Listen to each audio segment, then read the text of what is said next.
That's right, live on a Saturday for 2 hours of infotainment. Thanks for being with us. Real Radio 92.1, 101.7. We salute you. If you're joining us maybe worldwide on your free download of your iHeartRadio app, thank you very much for that. And of course, we offer you up some live stream entertainment. That's where you can watch the action on Facebook, Florida Talk Real Estate on Facebook. Find us on YouTube as well. Florida Talk Real Estate LLC on YouTube. That's home of a ton of informational chunk videos, plus our live stream for 2 hours of infotainment on a Saturday. Welcome. You got a toll-free number. Should you choose to be a part of the program with your questions, comments, concerns in the world of real estate, dial it up. 877-927-6969. The first voice you'll hear, the melodious tones of our producer extraordinaire, Timothy, my brother from another mother. How you be? Good morning, my friend. Always nice to see you. And that's right, I'm your boy Johnny C, your old buddy, your old pal, your air traffic control on a Saturday. Let's get your start going up. Always a pleasure to say good morning to Ross Komarinetz with Brightway Insurance, Juno. Ross, how are you? I'm doing well. Good morning, everyone. Nice to see you as always. Is your camera all positioned well? You looking good on the screen? You happy with how you look? Yeah. All right. No, Mike and face. Sorry. Mike and face. Mike and face. Mike and face. Not Mike Rauch. Speaking of Mike and face, there's a Mike in that face right there. I don't know what Jim's trying to say. Mike and face. Mike and face. Oh, Mike in the face. Mike in the face. So Mike in the face. Got it. Yeah. In the face. In the face. In the face. Good morning. There's Mike Rauch, the mortgage dad from the morning show. Mike in the face. How are you, my friend? Doing great. Good to see you as always. Yeah. Pleasure. When I say in the face, does it take you to a movie? Of course. Which movie? America. That's what I'm talking about. Yeah. Classic, right? I'm trying to think the whole setup there. It's half. Yeah, they're at the Yes. In the face. In the face. Yeah, that's Now, listen, for the young folks out there, we're talking about the original Coming to America. Yes. What's the other one? What's the new one called? Coming Back? Was it? I did not watch it. Is that it? Coming to America too? No, you didn't see that? Did you watch the reboot? I did. I did not. I don't know. There was a lack of motivation for it. I loved Coming to America. Me too. I've watched it several times. I'm with you on that 100%. Was it disappointing, or did you go in with very little expectation? Very little expectations, good. And so it was probably on the realm of disappointing. Yeah. So that's exactly how when I went on my very first date, which, by the way, was 12 years ago on the 21st. That was your very first date ever? With my wife. Oh, with your wife. Yes, my now wife. As I said that evening, I was like, it is all about controlling expectations, and I want you to have really low expectations for this evening. And it worked out well. Married now, it'll be 12 years in August. So you actually said that, verbally, or you communicated it physically? Absolutely verbalized it to her. Oh, okay. Yeah. I'm all about controlling expectations, Mike. All right, let's figure out where this... What are we talking about? Is that coming from me? Oh, our echo? Yeah, it'll get handled. We have people for that, Mike. We have people for that. Let's... Well, I was gonna introduce our fearless leader, but he's going through the patches right now. But I'm gonna do it anyway because we got a radio show to make. Hey, man. Our fearless leader is Jimmy D. He runs a top-producing Keller Williams team. Keller Williams Innovations, you find the Florida Home Pros team. I've told you this for 12-plus years now. There's my guy, Jim Paola. Jimmy D, how you be? All right, Johnny. You know what I'm not? I'm not John friggin' Rogan. You know that's what I got to do. Yeah. Or Joe, for that matter. Joe. Not even John Rogan. That's Jeff Rogan. That's his little known brother. Jerry Rogan. Yeah. None of the Rogans. Yeah. And anyway, I'm just going to call it a day today for the camera stuff. I'm done. Stick a fork in it. Let's talk about good stuff. Let's talk about what's going on in Florida Talk Real Estate and what's going on in the real estate market today. We have a bunch of shout outs, but before I get into this, what's going on with this whole squatter thing in Florida? Have you noticed that there's been a lot of articles worrying about these squatters coming in, and they've been talking about it nationally? I think you're seeing the clicks are happening, and when they see the clicks happen, I think they just keep feeding the narrative as much as they can, because if people are going to click it, they're going to offer it. Yeah, they have this thing going on in Sebastian where apparently somebody passed, and then a family moved in, and apparently there's an RV in the yard, and the RV's caught in fire. IV has caught fire a That's a couple good of Florida times. word, I yeah, think. cotton, Cotton. right? Cotton fire, and it had caught fire a couple of times, and yeah, sorry about that. Thank you, Mike. And the neighbors have been really complaining about it, and they're telling the police that the people that are living there don't have the right to live there because the person had passed, and the mayor's even involved in it right now, Sebastian. And they're saying there's nothing that they can do without the property owner's permission. And, it's a zombie property, it sounds like, meaning that somebody owns it or it's owned by an estate or something, but it's just sitting there because nobody has taken control of the property. I just don't understand. I feel like we have laws that can deal with this kind of stuff, and it really just isn't necessarily a property crime. Maybe they need to change the laws where squatting is a theft, like a theft of services, like, and they could turn it into that, where the police would have some teeth, into it. But I was just, every time I read these squatter stories, I think about that squatter story that we had many, many years ago with Chris and his, Chris was a teacher, public school teacher in Lake Worth. And then he had a house that got squatted on while we were live on the show one day. And we found out while we were live on the show. And then we went down there and found out people were squatting the house, called the police. All these police came. They were gone in 3 hours, right? It wasn't any big deal. They were moved out of the house in 3 hours. Now, Chris, the owner, was there at the time, right, to tell the police these people don't belong in my house. But I don't understand how that's going like that. So to me, it's just very interesting about this squatter thing. So anytime I have these stories on it, I think I'm going to keep the string going. Have you ever had a squatter in your neighborhood or anything, guys? Anything like that? So before? I must not have a pulse on what's happening, but I was talking to a client this week, and he mentioned something about squatters. Like he was thinking about buying a place and then not moving down for several months, but then he was worried about squatters. But then DeSantis did something, so now he's not worried. And I was like, I hadn't heard anything about it, but he mentioned it. So now you're bringing it up. So now I got to get in touch with it. Maybe a caller knows what's going on.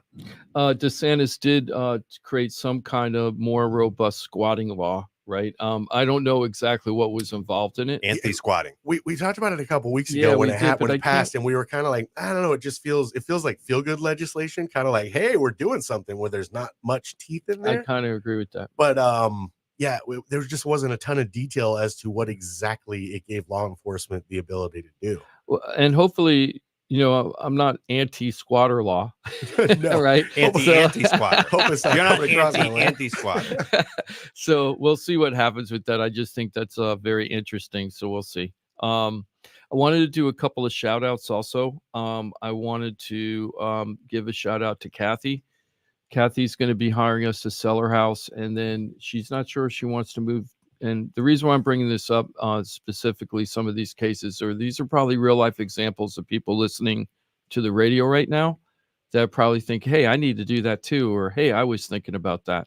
And if you do, just give us a call. But Kathy was exactly that. She's a longtime listener from the show. Awesome. I had no idea that she was listening all those years, right? Because she didn't really interact with the show itself. But when it came time to do something, she figured that she's going to give our team a call and find out what's going on. So Kathy wants to sell her house here in South Florida, and she wants to move, but she's not sure if she wants to move to Myrtle Beach, South Carolina, or Pennsylvania. Two pretty different types of places.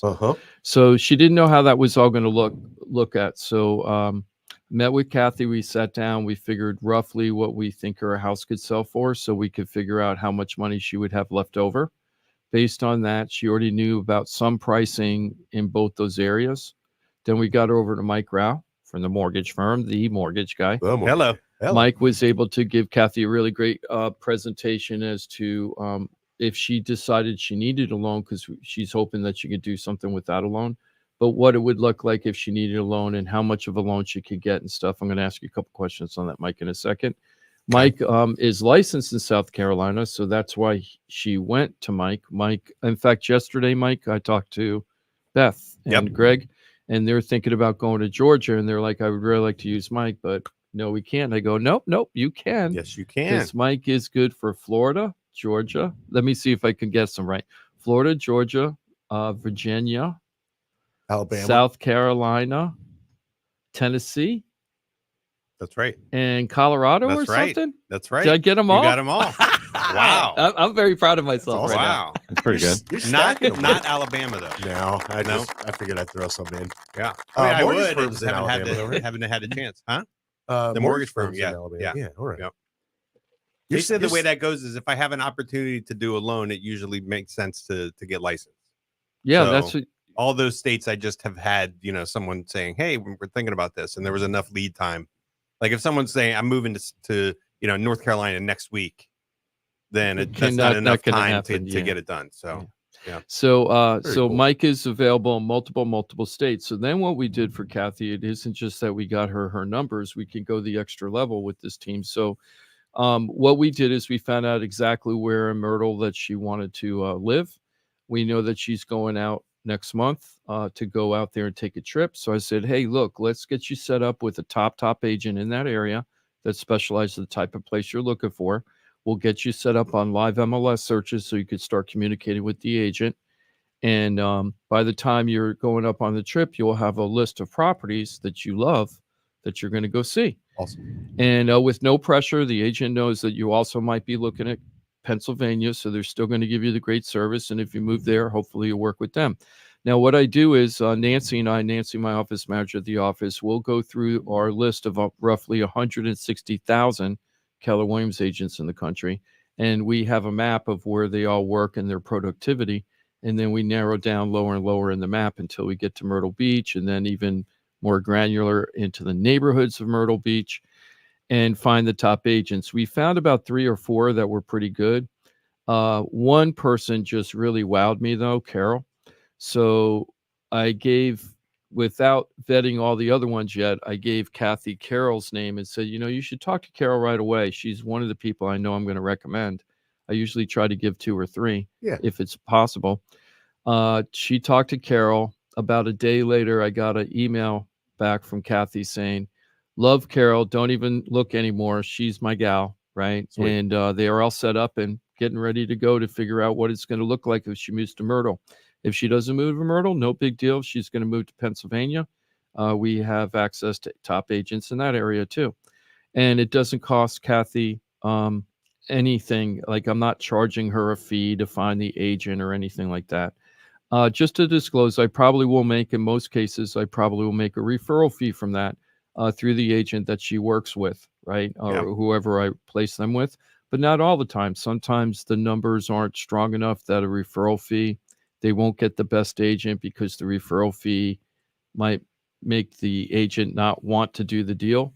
If that happens, we just go ahead and give them the agent because the important part is that they get the good agent. That's the motivation. Yeah. The referral fee is just kind of anything that is bonus that might happen. Mhm. I mean, ultimately, I've been in the office while you've done this vetting before, and your motivation isn't to find somebody that's going to give you the best percentage. It's about landing the right people for the people that are coming to FloridaTalkRealEstate.com and looking for help. It's the one-stop real estate shop.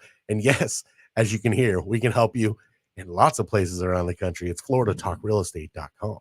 Yes, I'm very happy for Kathy, and we do this all over the country. And so anybody that's thinking about doing this kind of thing, it is complicated when you think about it. It's like, especially if you don't know exactly where you're going to live. Like I could live here or here.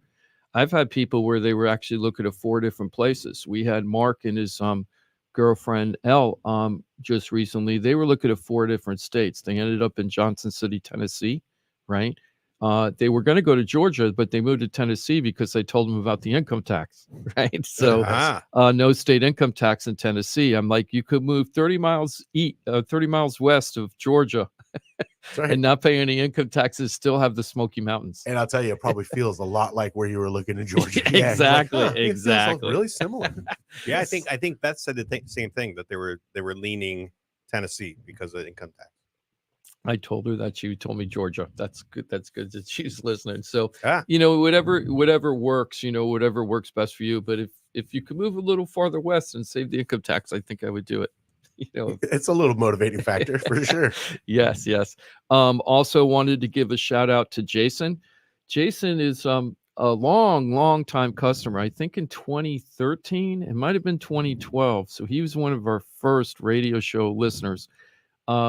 he was at the time a firefighter down in Broward, and he was very upside down in his house. And with the government cutbacks and everything that were happening at that time, it was very hard for him to keep the mortgage payment current. So we ended up doing what's called a short sale on the house, where you negotiate with the bank that has the mortgage on the house to get them to take less than was owed on the mortgage as payment in full. That's called a short sale. That's why they call it short, right?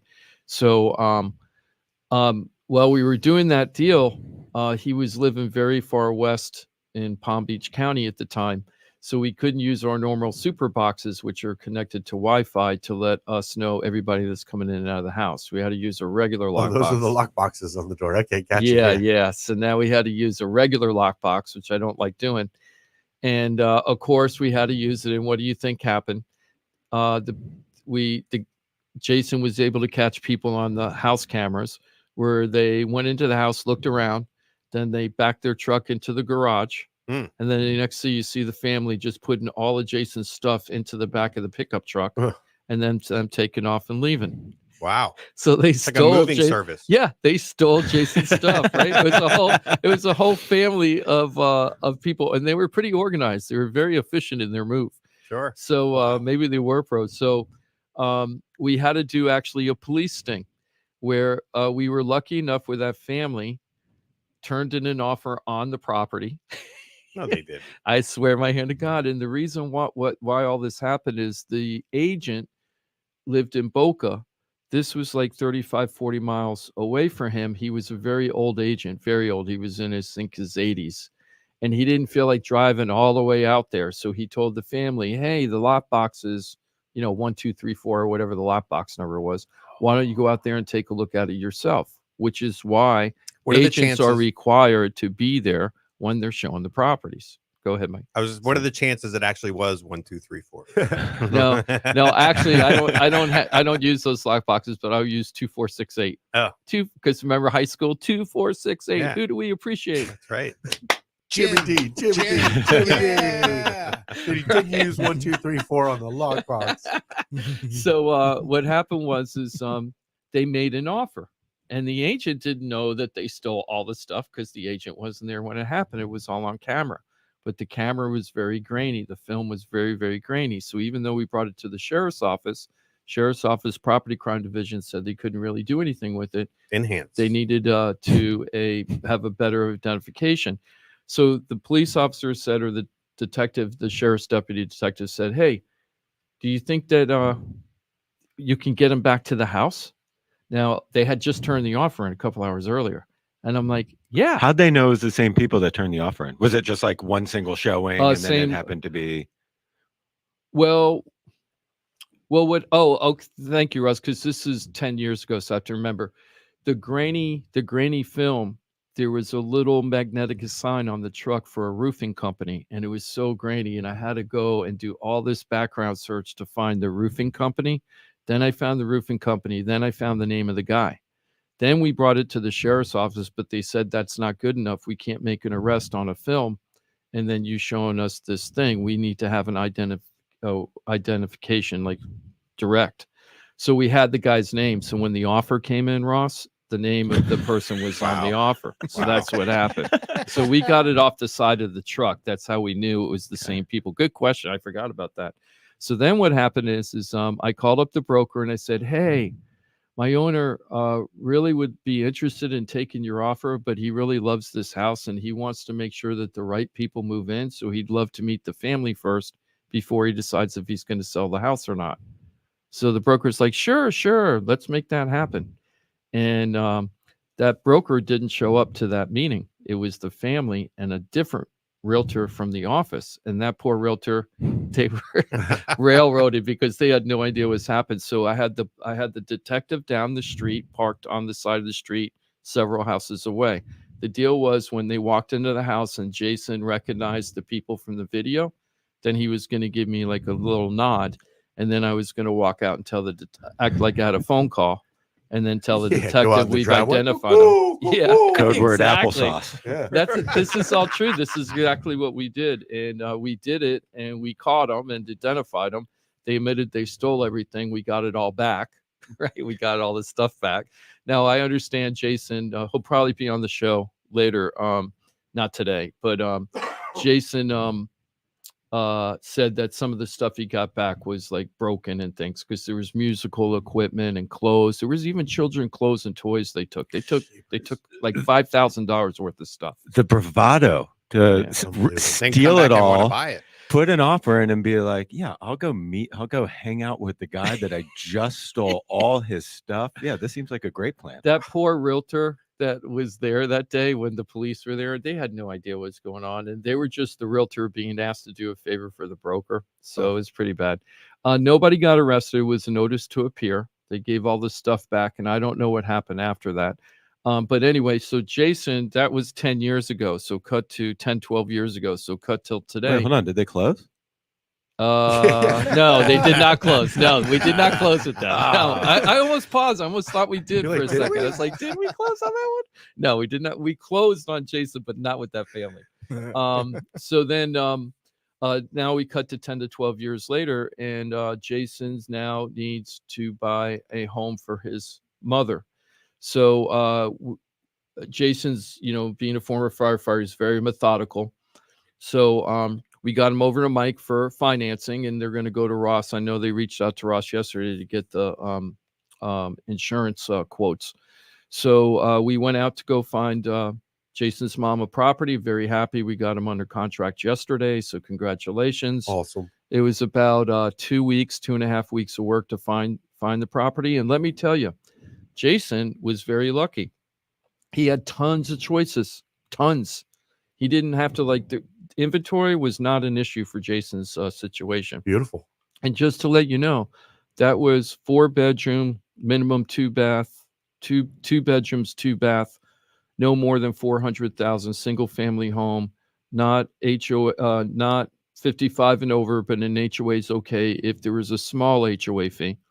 The reason why I'm giving this criteria and about 400,000 purchase price or lower, the reason why I'm bringing that out, there was tons of choices for him. It was very pleasant experience of having plenty of properties to choose from.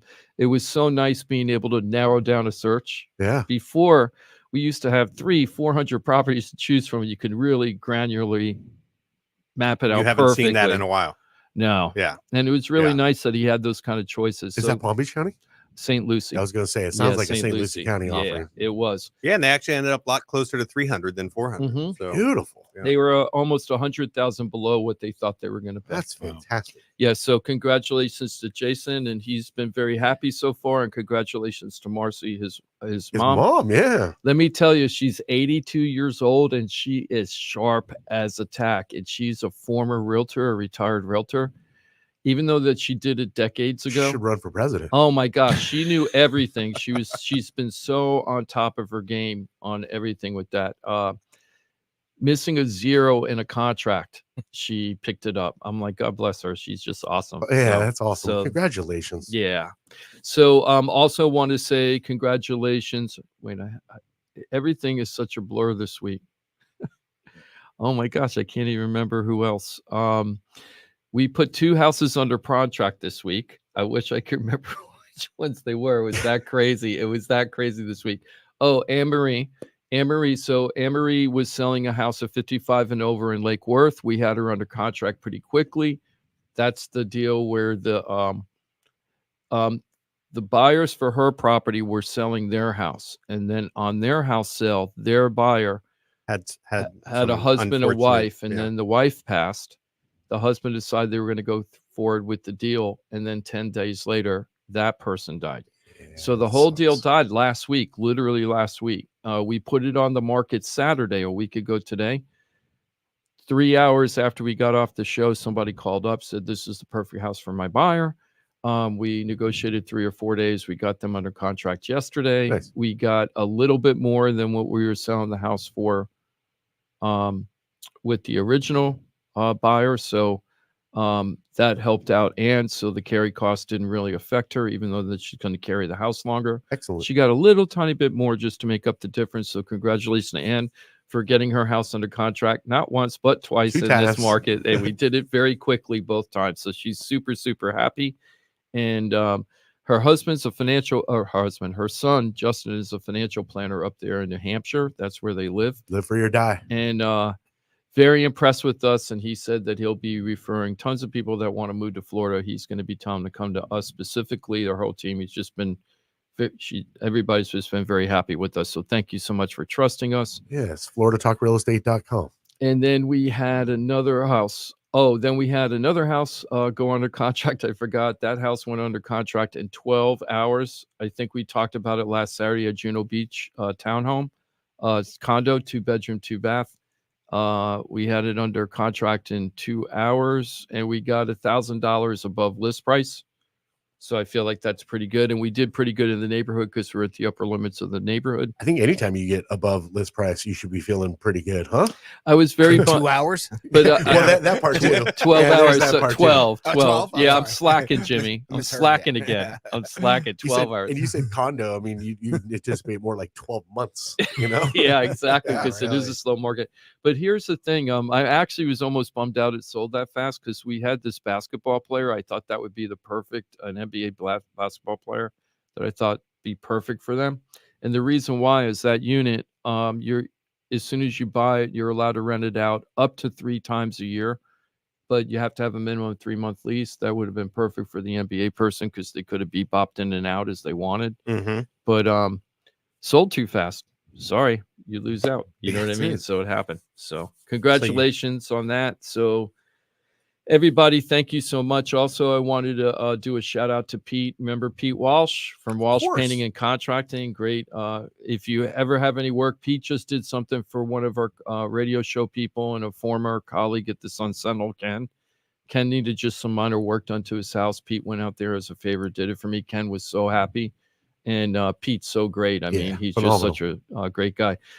Super Pete, busy too. I'm glad he was able to squeeze that in. I didn't think he was going to. Well, I he said had it was some- a favor, so I had some backup people, but I had to Yeah. I had to go to Pete, and I'm like, please, Pete, could you do it? Because I know you're going to do it right, no questions, get it done. And he took care of it right away. Ken was so happy. oh, that's awesome. Pete referred us out to a customer. We're going to be taking that property on Monday, it looks like. Where I'm going to talk about this is, we used to say back in the day when it was hard to sell properties, and it's getting a little harder now to sell properties. And back in the day when it was very hard to sell properties, we used to say we specialize in selling houses that didn't sell the first time because there were a lot of expired and canceled listings back then. Pete met this gentleman that was selling his house and having a very hard time. He was on the market almost 6 months and hadn't sold the house. It's a very desirable neighborhood. I don't want to say the neighborhood, Mike, but it's out by your area. Oh, And it was an area why when it's you first desirable. moved down well, the here. closer to me, the more desirable. it gets. Absolutely. There you go. Makes Right. sense to Yeah. me. It's Mike Grau's neighborhood. When right? you're out touring there with agents, they're like, and Mike Rao, the mortgage guy, lives streets away. It's got the So- map Oh, of the that's funny. I stars in actually the had- area, and it's just one person. One big star, Yeah, right? one Yeah. big star. I've got a funny story about being recognized, not in For real? person. Oh, No. voice? Yeah, but I love that. Here's what happened. So I got a call. Ross is kind of involved in this deal. This guy was buying a manufactured home up in, I think it's in Stewart, so it's Martin County, and Sure, it wasn't Hope Sound. There's a lot over there. no, it's Okay. Stewart, and so I talked to him. He's not happy with the lender. They're having problems getting it done. So I somehow got to Ross first, and Ross kicked him over to me, and then he said he was representing himself. And then that was our first conversation. The next conversation, he had talked to the listing agent about some detail. And he's like, whoa, I didn't know you were a famous radio star down there. And I'm like, what? He's like, yeah, I talked to the listing agent. Listing agent knew who you were. He's like, oh, that's the radio. That's the radio guy. I don't get that a lot, right? I said, well, cool. It's good to know. And then it turns out, guess who this listing agent is, Jim? I have no idea. Cameron Post, Oh, that's Yeah. so cool. who you have some Yep. like relationship Cameron with, right? used to work at Keller Williams when he was a youngin. Yeah. So shout out to Cam. We talked a couple Yeah, times. that's so I think cool. I'm out at this point because the other lender was able to resolve their issues. And it's like, I tried to talk the guy down from switching lenders in the first place because I was like, what's your quickest path to get to closing? They're having this little detail that can probably be ironed out. But he was like, no, I'm not happy with them and everything. But at the end of the day, because of market movement since he's locked to where we are now. And so there were some things of that nature. But I talked to Cameron, and he was like, "Yeah, I've been on the show a couple of times. I did some open houses for Jim." And Yep. so I was like, "I thought I recognized your name. I just couldn't place it until we saw it." So Yep, awesome. that's Yeah. nice. He's doing well. I saw that he recently left to Keller Williams to join a team up there, so I hope he's doing really well. yeah, Yeah, shout out That's to really Cam. cool. Yep, Way to go, Cam's Cam. very cool. So that happened to me last week. So I'll talk about that. It was the exact opposite example you is like where somebody was like impressed. I had the exact opposite thing. Oh, So we turned in an offer for one of our customers to a home in St. Lucie County or something, and it was it was kind of low ballish. And what I mean, it was low ball compared to the price that the house was listed at. But the house had been sitting there for 6 months, and it was the highest priced home in the neighborhood, and it didn't deserve to be the highest priced home. So we turned in a pretty reasonable offer for the real value of the house, but there is still room to negotiate to go up. And this is where you have to have a good agent. When you're a listing agent, if you're a seller and you don't know how your agent negotiates, it could really affect what's happening to you. So this house has been on the market for 6 months and one of the strongest real estate markets in the history of Florida, right? So we turn in an offer, agent isn't satisfied with it, right? So how does the agent handle that? With attitude, right? Total attitude. That's best. He calls me up or I call him to say, hey, we turn in the offer, we're going to get a response. His response was negative attitude about the whole thing. Like he was insulted by me. Like I'm the one that decided what number to turn in. Right. He was very insulted. We went back and forth a little bit. My seller, he responded so quickly to our offer that my buyer, who's very sophisticated, asked if they actually submitted the offer to the seller or if the agent just rejected it outright. Now, technically, agents are not allowed to do that. They're supposed to give the offer to the seller in a timely time and a just present it to them. Presented time frame. And the other thing is that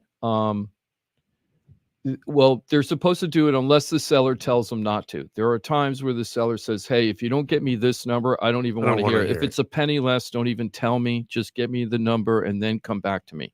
Unless they tell you that, and usually that's in writing, you're supposed to submit all offers. So it happens so fast. We weren't sure if the agent submitted the offer or not. Why wouldn't the agent submit the offer?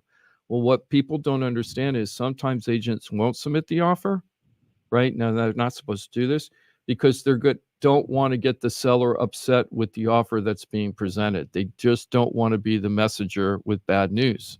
Hey, I got you an offer. You're not going to like the number. But there's ways to handle that where it isn't blowing back on you, but instead some people just don't do it and they just reject it.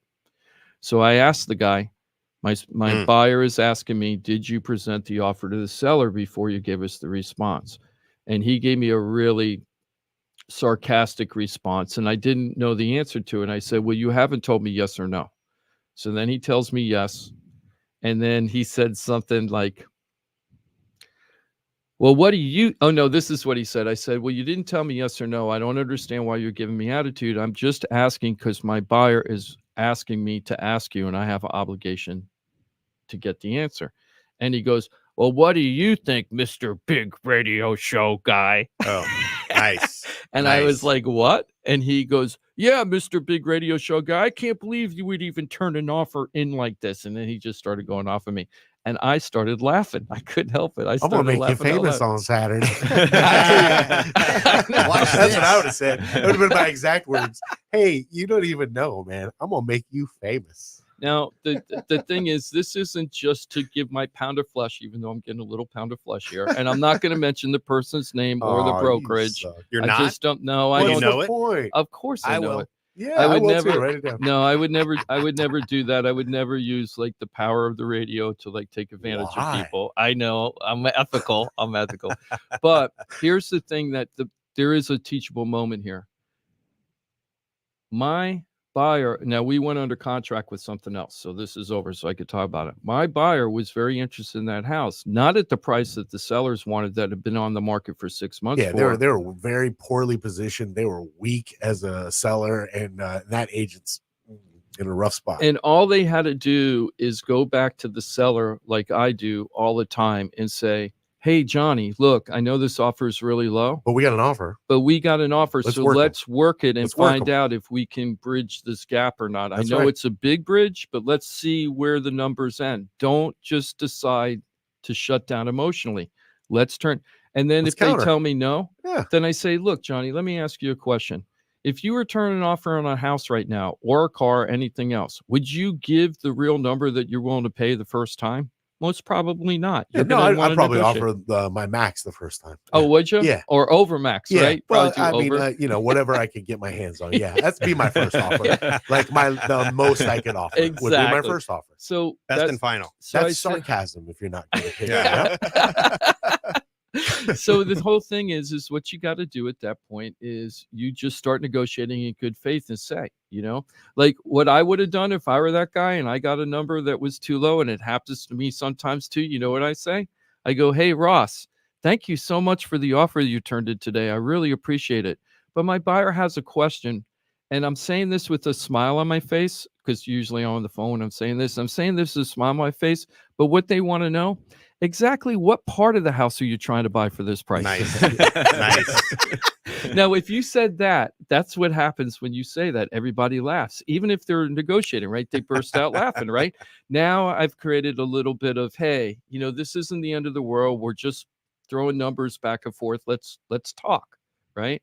As opposed to, hey, Mr. Radio Show guy, you should Right. know what's going on, blah, blah, blah. And the and retort to that would be that's like, how wait. you negotiate? Are you guys including the neighbor's house with your ask price? Oh, and then he's Right? telling me, Right? about how much production he has, right?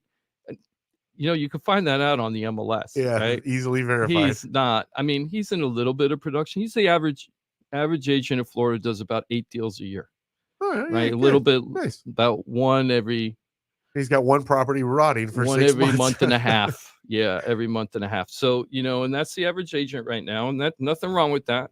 Yeah, but I mean, I think the normal conversation is like, hey, we got your offer. It's going to be like, it's way too low, but like, how interested is your guy? Because we probably can, like, can we come meet somewhere? Can we meet that would have somewhere? been a great example. Right. Like what Mike said, he goes, hey, look, we got your offer, but look, we really can't work with this Yeah. offer. Does your buyer really want to buy the house? That's a great response. Sure. Because now he's probing, Huh. and he's asked me, hey, is there any room here? Or is this a line in the sand? Are you on crack? Or are you willing to negotiate? That's what he Mike's going to have to start working your open houses. Yeah, exactly. I might have Maybe to. you should go work for this guy's brokerage. It seems like just it could be that the guy, like the sellers just had to have a number, or for whatever reason they have their number, and so don't bring me anything below this. But you I don't it's think still so. like Like you a don't weird- need an adversarial relationship Yeah. when you both have the same goal. I think there's no reason to be insulted. The house in No, Juno, it's not personal. Juno, right? The condo in Juno that we sold in 12 hours. Do you know how we sold it in 12 hours? It was Yeah, you gave it no, away. No, Yeah. yeah, sold it super cheap. Bag of balls. The way that happened was because of doing extra work not related to that. So when I was trying to take that listing, I wanted to make sure that the price was right. So what I did was I started calling around the other agents that had pending, ones that were pending, because I wanted to find out if it appraised or not appraised. And then I called the active agents that were active in the neighborhood to find out how much activity they're getting. Are you getting a lot of showings or little showings? Have you had any offers yet? Right. And then I called a couple of the recent closed that were very similar to my unit or priced where I wanted to be, and find out what they knew. How do you get them to talk to you? There's a script for that. So I call up, I go ring, ring, and you pick up. I go, Mike, and you go, yeah. I go, Mike, this is Jim DePola from Not interested. Keller Williams. Right? There you go. But no thanks. Yeah, Right. that happens sometimes. But I say, this is Jim from Keller Williams, and I'm calling about one of your properties, Giving and up the script, I'm huh? asking for a professional courtesy. If you say professional courtesy, people stop right away. I don't know why. Yeah. And I came up with that because when I was a former crime reporter, I heard it with a lot of police with professional courtesy. So I Nice. use Yeah. that word. Because you're a real professional. You're gonna have this conversation. Anyway, they just stop for a second, and I say, hey, look, I'm going to be putting a property in the neighborhood. I'm not competing with you. You're already closed, or you're already under contract. I have a couple questions, what it's been like over there trying to sell the property. Well, one of the agents I talked to 2 great agents over there They were both Keller Williams agents by chance. Ah. But one of them, we had a really good conversation, and she was telling me to go to the other Keller Williams agent to find out more information about the community. Well, when we put our property on the market that day, she went under contract with her house that she was selling, or her condo she was selling, and then somebody lost out, and there was a bidding war, and somebody lost out. And she was like, "Oh wow, that person would be perfect for our unit." So she called up. She's like, "Is it under contract yet?" I'm like, "No." And she's like, "Okay, we'll be turning an offer." So that's how it worked. And I don't think if I had talked to her, it would have happened as fast. It might have still happened, but I think by opening up the lines of communication and everything and talking to people in the neighborhood, you know. Yeah, you were top of mind. Yeah. That But the other thing is like, oh, I know this agent. Let me give him a call and see if we got a shot at this. Mhm. Right? Let's get in first. We'll get in with a good number. I know the agent. This could be yours, type of thing. And then getting back, I'm sorry, because I went way off a track on Pete, right? So Pete referred us out to a guy, and what happened with that guy, he was on the market for a while and couldn't sell the property, and he was talking to Pete about it, and Pete goes, "You know what? That's exactly what happened to my house when I was selling it. You got to talk to this guy, Jim. Jim is going to be able to sell your house, blah, blah, blah," talk really highly. So, and that's what happened with Pete. Pete had it on the market. This is during the boom too. And he had it on the market with an agent. It didn't sell right away. He was very disappointed with the results. He came to us. I told him exactly what we were going to do and what the results were going to be. And that's exactly what happened. And then we helped him buy his new home. Yeah, Pete had a great spot too. Yeah, he does. Yeah. He has a great spot. Yeah. And then, so now we're going to be working with Brian. Brian's former law enforcement and firefighter. Awesome. So he's the double whammy guy, double whammy hero. And I'm really looking forward to getting his household. So thank you, Pete, for referring me. And thank you, Brian, for deciding to work with me after you had a little bit of a rough time on the first one. I know that we're running really late here. Do you mind if we take a break right now and we're going to switch up? Let's do it. On the flip side. Take a On the vote. flip Does side, anybody we're going to mind? start off with a little bit of good news. Everybody seems cool. There's some good articles in the newspapers and the media right now about Florida homeowners insurance. Is that even possible? Oh, Really? So Ross can have a smile on his face this week. Oh, always. Absolutely always. All right, we got lots to get into. Obviously, plenty of time remaining. Should you choose to be a part of the program, questions, comments, concerns, want to dive into the conversation, you got a toll-free number, 877-927-6969. You can dial in right now. Quick 4-minute break. We'll get to your phone calls. Of course, if you're not comfortable on the radio, I totally understand. One day I might get comfortable on the radio myself. That's why I insist you remember FloridaTalkRealEstate.com, your one-stop real estate shop. Pros, you get them all at one place. FloridaTalkRealEstate.com. Know it, use it, love it, share it. It's FloridaTalkRealEstate.com. We're back in 4 minutes. Great to have you with us every Saturday. Florida Talk Real Estate right here. It's Real Radio. We're everywhere you need to be. Find your favorite show at realradio921.com. Here's what's happening with the weather on Real Radio. From the Gordon & Partners Weather Center. Have you been injured in a motor vehicle accident? Call 561-333-3333 or go to fortheinjured.com. I'm CBS 12 meteorologist Charlotte Carl. The afternoon continues to warm up as we will see high temperatures in the low 80s across the area. Breeze will also remain in the 15-20 mile an hour range, gusting up to 25 miles an hour. And along that sea breeze boundary, we could see some isolated showers around the dinnertime hour and then again in the later evening. This report is sponsored by Lowe's. Savings. Now that's speaking the Lowe's language. And with My Lowe's Rewards, your savings just keep coming with members-only offers. Learn more about our new loyalty program at Lowe's.com/MyLowe'sRewards. Subject to terms and conditions, see Lowe's.com/terms for details. Hey, it's your boy Johnny C here, host of Florida Talk Real Estate. They're tops when it comes to helping people buy and sell houses. But Florida Talk Real Estate is so much more than that. For 5 years, I've watched these guys help thousands of our listeners with any real estate need. They couldn't do it without their sponsors, who are experts in their fields. Check it out. Jim DePola, powered by Keller Williams Realty. Their team specializes in helping people sell their house for top dollar, and buyers get great deals on the purchase of their home. That's what they did for me and my family, and I couldn't be happier that I hired them for my real estate transaction. Mike Rauch from the mortgage firm is one of our favorite guests on the show, and he is the mortgage guy. Whether you're looking for a refi or a mortgage to purchase a new home, Mike Rauch will get you the answers you need. The mortgage firm is licensed to do loans in Florida, Alabama, Tennessee, and Georgia, and they have local offices that cover all of South Florida. So if you're thinking about a refi or a new mortgage, go to the mortgage guy, Mike Rauch, and find out what he can do for you. The Mortgage Firm, Inc., NMLS 189233, Florida license MLD 78, equal housing lender. The law office of Paul A. Krasker has been specializing in real estate law for nearly 25 years and has the professional team you need. Upside down with your house, Paul's team can help you conduct short sales, loan modifications, even if you're behind on payments. They also help you with foreclosure defense and bankruptcy. They can even help you get a student loan modification and repair your credit to get the score you need. Paul's full-service team has helped thousands of our listeners, and they can help you too. Trident Title LLC is the largest privately owned title company in Florida. When you need a title company to complete a refi, home purchase, or sale, Trident Title has got you covered. Not only do they offer competitive pricing, Trident Title has attorneys on staff to make sure if you have bumps in the road declaring title that you can get the job done. Beware, not all title companies in Florida have attorneys on staff. Trident Title does and complies with all the new federal regulations released last year. Ross Komarinetz, owner of Brightway Insurance, has been helping our listeners get great rates on homeowners insurance plans. Haven't checked your homeowners insurance policy in a while? This is a great way to help reduce your monthly mortgage payment.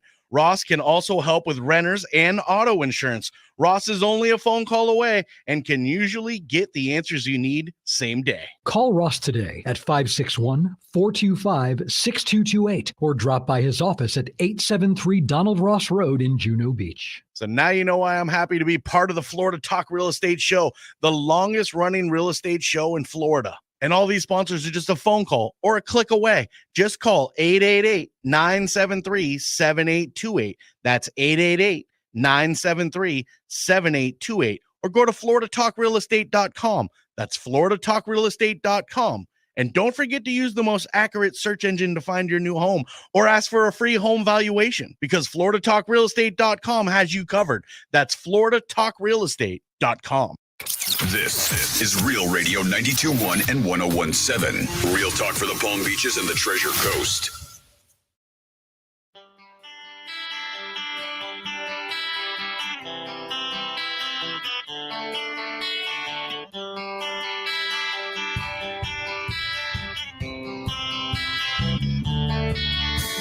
This is Florida Talk Real Estate with Jim DePola and Johnny C. Got a question for the show? Call us live at 1-877-927-6969. You can call us live. We are live on the radio on this Saturday. It's April 27th today, I believe. Am I accurate, Jimothy? That is it. Accurate as can be. Yeah, beautiful. Sharpest attack over there. We're 11 days away from Welcome to Rockville for anybody that's counting right. down. Yeah, I mean, if anybody's counting down. Sunfest next weekend, too. Oh, I guess that is happening, too. Mm-hmm. Yeah. Great to have you with us every Saturday. Toll free 877-927-6969. Always remember Florida Talk Real Estate is .com, your one-stop real estate shop. I'm Johnny C. Jimothy's our producer extraordinaire. Good morning. Good morning. Ross Komarinetz is with us with Brightway Insurance, Juno Beach. Ross, how are you? I'm doing well. Good to see everybody. Always a pleasure. Mike Rauch is with us as well. He's the mortgage guy from the mortgage firm. That's right. Looking at this lineup, I didn't know. Slipknot, Disturbed. Yeah, buddy. Mudvayne. That's just Mudvayne. Yeah, scratching the surface. Nonpoint. You ever heard of them? Love Nonpoint. What kind of music is Nonpoint? They're progressive rock. New metal. Okay. Yeah. Yeah. They're local boys. Yeah, they're my wife's arguably favorite band. Really? Arguably. It's either them, Pearl Jam, or Nirvana. I might go Nonpoint. Wow. Yeah. Some pretty heavy company there. Yeah, very heavy company. Yeah, we'll be front and center for Nonpoint. Cool. Yeah, they're earlier in the day for sure. Cool.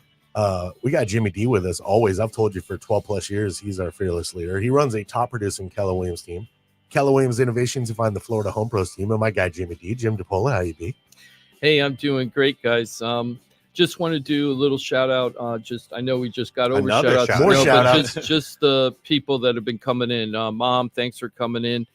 RBS is from Brazil. It's a family from Brazil listening to us right now. So not congratulations, but thank you for congrats. checking in. Yeah. Congrats for checking in. Are you looking on our stream? Is this I am. Facebook, I'm looking YouTube, or both? Let's see. So Brazilian family is YouTubers. And then my mom's on YouTube. Susan's on YouTube. Hey, Susan, how you doing? I hope your doggy's okay. Francis is on Facebook. Betty's on Facebook. Hey, how are you guys doing today? Carl Tuza, right? Oh, nice. Oh, Yep, geez. Carl. He is. So I feel like I could say that because he's in Ireland. He is. So Carl listens every week, or watches, or listens. I guess watches because it's YouTube every week from Ireland. So thank you so much. We helped him sell his house here in Lake Worth, and he moved out to Ireland. I want to hear how that renovation's going on the house you bought. Well, I haven't caught up with that.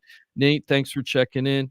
Susan is a realtor from Port St. Lucie. She was talking about a 55 over community called Kings Isle. I had just looked at that community. We decided to go to another one in Port St. Lucie, but that is a great community, Kings Isle. Elaine, thank you so much for checking in. Marilyn, Joyce, Johnny's mom. Hey, buddy. Roberto is calling in too, and PF. So just wanted to say thank you to everybody that watches the show. We are growing a little bit every week on this station. Please, everybody listening, if you can like and subscribe, whether you're on Facebook or YouTube while you're listening to this, you don't know how much it means to us, because what's happening is you're letting other people know about us, and what I call is the best kept secret in South Florida real estate is the information we give on this show. So please, if you can support us by liking and subscribing, even if you don't need our real estate services on the team, you can help us that way. So thank you so much. I didn't know we were a secret. I feel Johnny. like we're the best kept secret. We've been around 13 years. I know. Why is it still secret? No And I mean, Mike's just newspaper getting recognized coverage. all over the place. You're getting That's right. recognized all over the place. No local newspaper coverage, even though we've helped thousands of people in South Florida. No TV interviews about stuff, but we're the real deal. We're in the in the mix of everything every day. Oh, a bunch of the pros though. You remember when WPTV had their panel when when everybody was going through the bust? They had the panel of professionals, and we had Florida Talk Real Estate was represented well, taking live phone calls on that panel for WPTV. I remember. There's true. We did really good on that. And I have to remember that WPTV, we were trying to do a TV show at one point, and they told us that we weren't big enough to be on their station. But yet they were reached out Channel to make 5's sure. out. Yeah, Channel 5's out. Yeah. Thank you, Channel 5. Yep. Did you see what PF wrote on there, Jim? Did you? Because it was because it was so following up. long. What did he say? He said, as a seller, no reason to entertain a lowball offer. Just get PO'd at the seller. So you get a PO'd seller. Wait. He's saying, all you like, do as is an just agent, as a selling agent, if you get that low ball offer, there's no reason to go to your seller with that, because it's just so low, it's not realistic. And I think there's something to that. But if your home's been sitting for 6 months, like, it's a low ball compared to what? Compared to what you want to get. Well, you have to present the offer. You can't, as the realtor, just decide I'm not going to turn in the offer because I don't like it. Yeah, unless you've already gone through 10 of them. Combination of, like, he just was upset with you, and then so that prompted the, hey, did you even turn it in?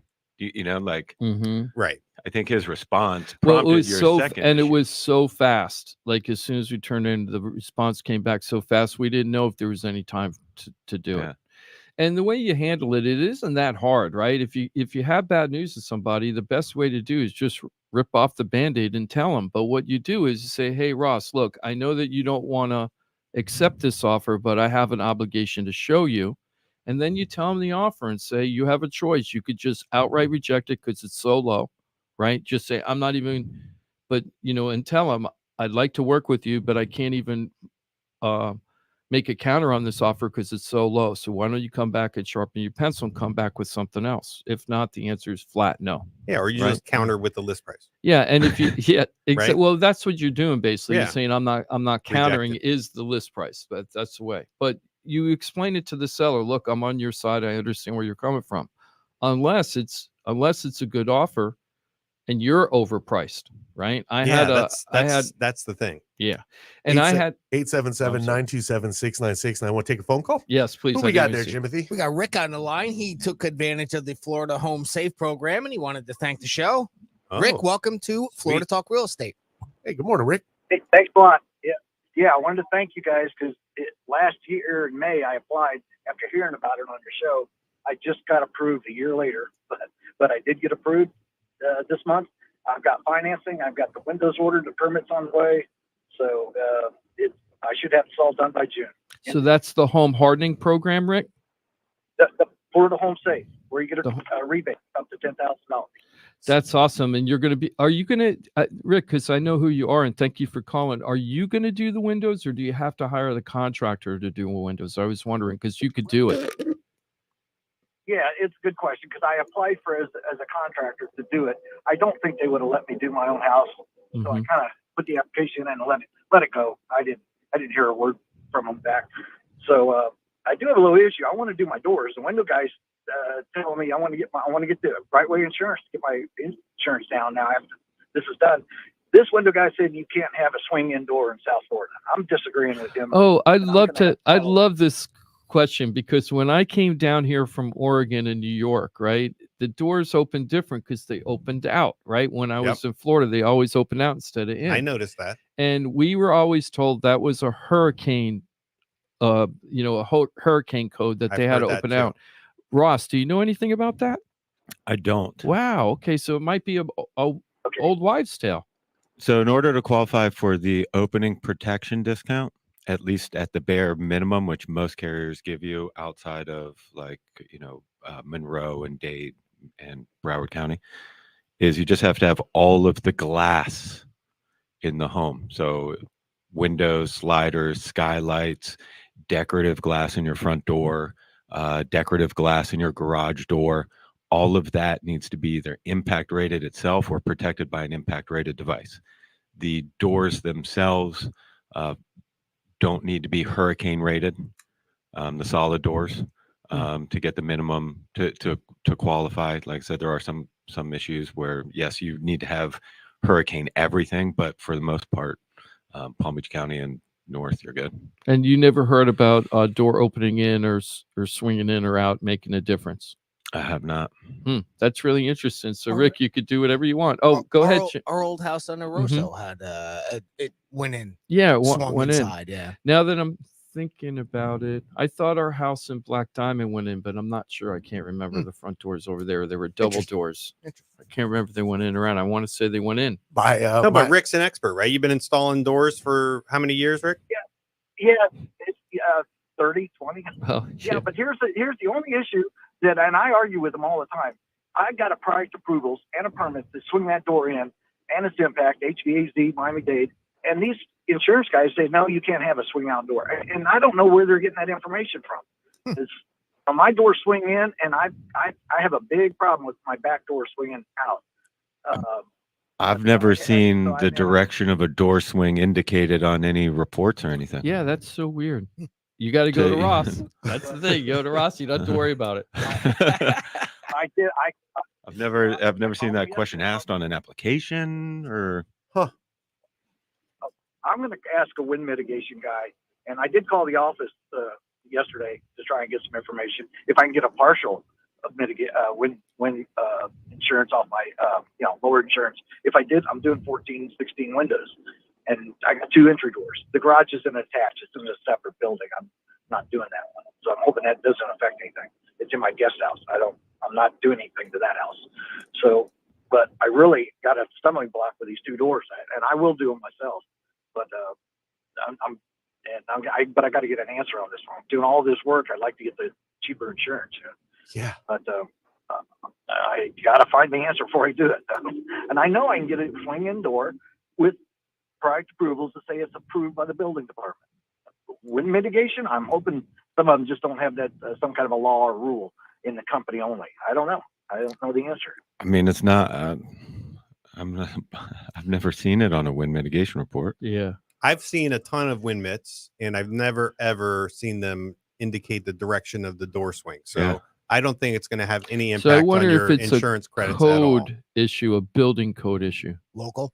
Yeah, that's what I'm Like a wondering. local building Yeah. code? Well, it might be. So No. isn't it now where if you're going to replace windows, they have to be replaced with impact, or am I Yes. making that up? No, that's So true. it may be now that if you're going to replace a door, it has to be replaced. If it's in swinging, it has to be replaced with an out swinging. Maybe that's the way maybe. the law's written. Maybe. Who I knows? am absolutely just taking a swing. I would argue that one. Well, we'll follow. Extra doors for a lot of companies. Well, Rick, we'll follow through the process. And I wanted to say, give a shout out to Rick. Rick is also has done some handyman work for us once in a while. We had Anne Marie's house that we just talked about. We went under contract the second time. Rick went over there and took care of a storm door for us over there. And thank you so much, Rick, for doing that. I really appreciate it. It's my pleasure. I mind it all. Yeah, it's always great to have And I usually don't do that. I know you do. You did it as a favor to us, and it's so great that we have this network of people that just help out the listeners when we needed to. It's our awesome. tribe. Yep, One it of is. us. It's our tribe. One of us. Well, Pete's a GC, isn't he? Yes. No, Pete's not a GC. Ah. He has a GC with him, but he's not the GC. Yep. I feel like we can get an answer to that question. Somehow, Which way the door's got to go. But the good news is the MySafe Florida home, apparently they got some funding again. It's beautiful. I know that they were out of funding, so that I think that didn't mean that wouldn't stop you from like getting in line. But just to remind everybody, it's what is the website? MySafe FL Home. Yeah, and so you can apply. I just heard something.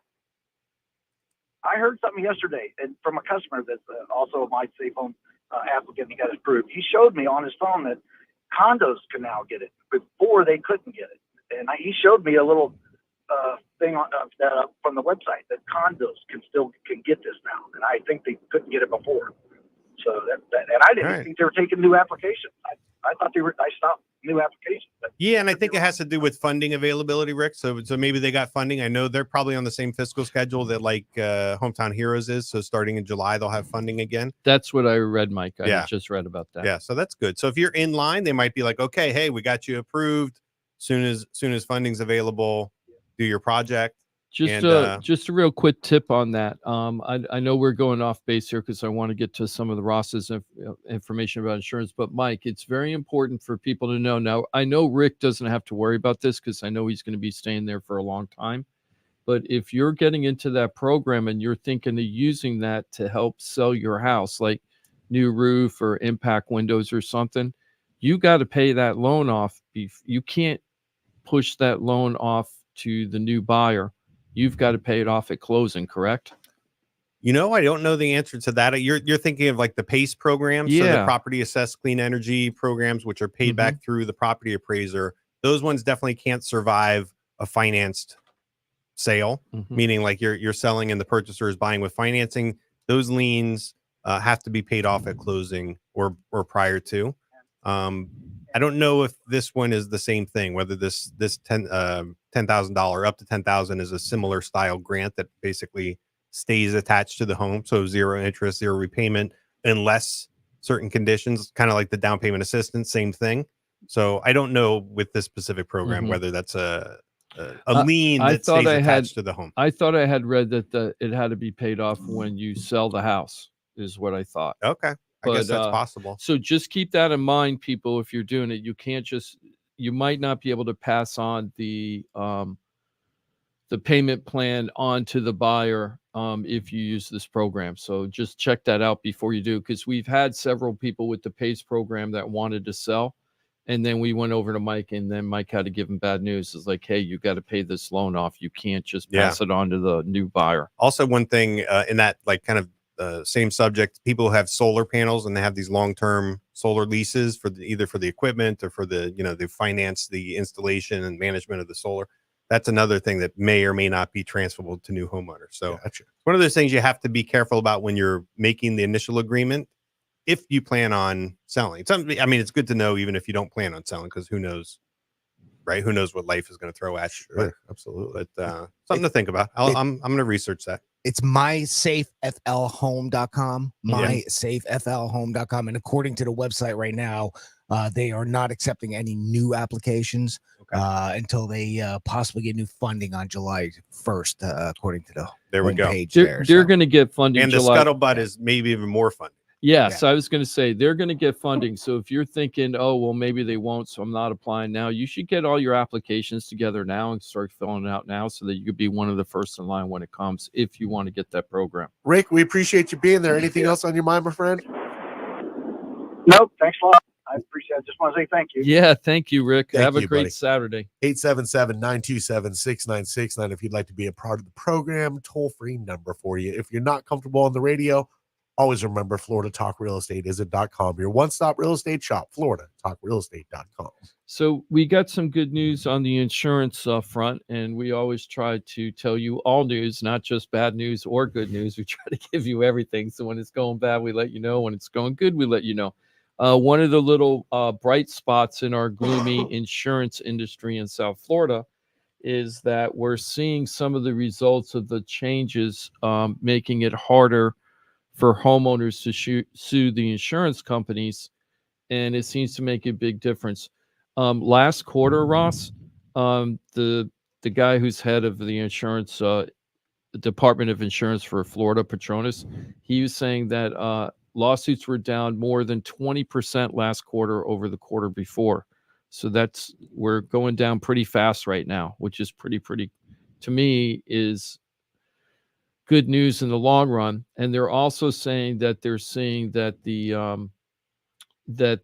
amount of insurance increases over time for new policies are slowing down. So it isn't that we're going negative. It's just like our inflation rate. We were going super high fast in inflation, and then it started slowing down, which we'll talk about maybe later today. But that's what's happening in the insurance industry. Here's something interesting fact I haven't read before. A lot of these facts I read. Listen to this. If somebody files an insurance claim and does not hire an attorney, in Florida, the average claim costs $2,000, right? But when there was an attorney involved, the average claim was $9,000 when represented by an attorney. Just to give you like a little factoid, I just thought that was kind of interesting. What does that mean, the cost of the claim? It said that a claim cost. It says that a claim costs an average of $2,000. What kind of claim was it? Insurance claim. It just says just insurance. insurance. Yeah, Gotcha. just insurance in general. Because that sounded awfully familiar to the number that my Progressive, or that I had heard from Progressive when they were talking about windshield claims. Mm-hmm. Oh, specifically, like those numbers really were very similar. Wow, for a windshield, that to Which me is is very usually free. fascinating. Which is normally a free thing. That's pretty interesting. Wow. Yeah. Right. 2000 to 7. I mean, like that ratio of 2000 to 7,000. Yeah, like in it your was like window. something like I remember being like 12,000. So I didn't know if like maybe that was a similar statistic. But. Yeah, and then here's the other thing.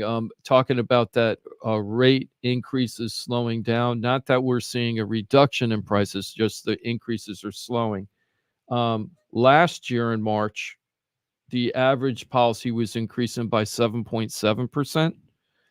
This year, this March, only 1.5%. So we are starting to see significant slowdown, right? And increases of prices. The prices are slowing down. So that's I feel like is a good thing. Are you seeing a lot more people being pushed over to the depopulation program? Yeah, the depopulation program. Are you seeing an increase of that, or is it just pretty much the same? The amount of people going there? I feel like it's almost slowed down for at least for my book right now. I mean, it was a little crazy at the beginning of the year. There were multiple depopulations starting in like September or August, really, that were rolling through all the way through like January. There's a depopulation right now that's happening effective May 21st, and I haven't had a lot of activity.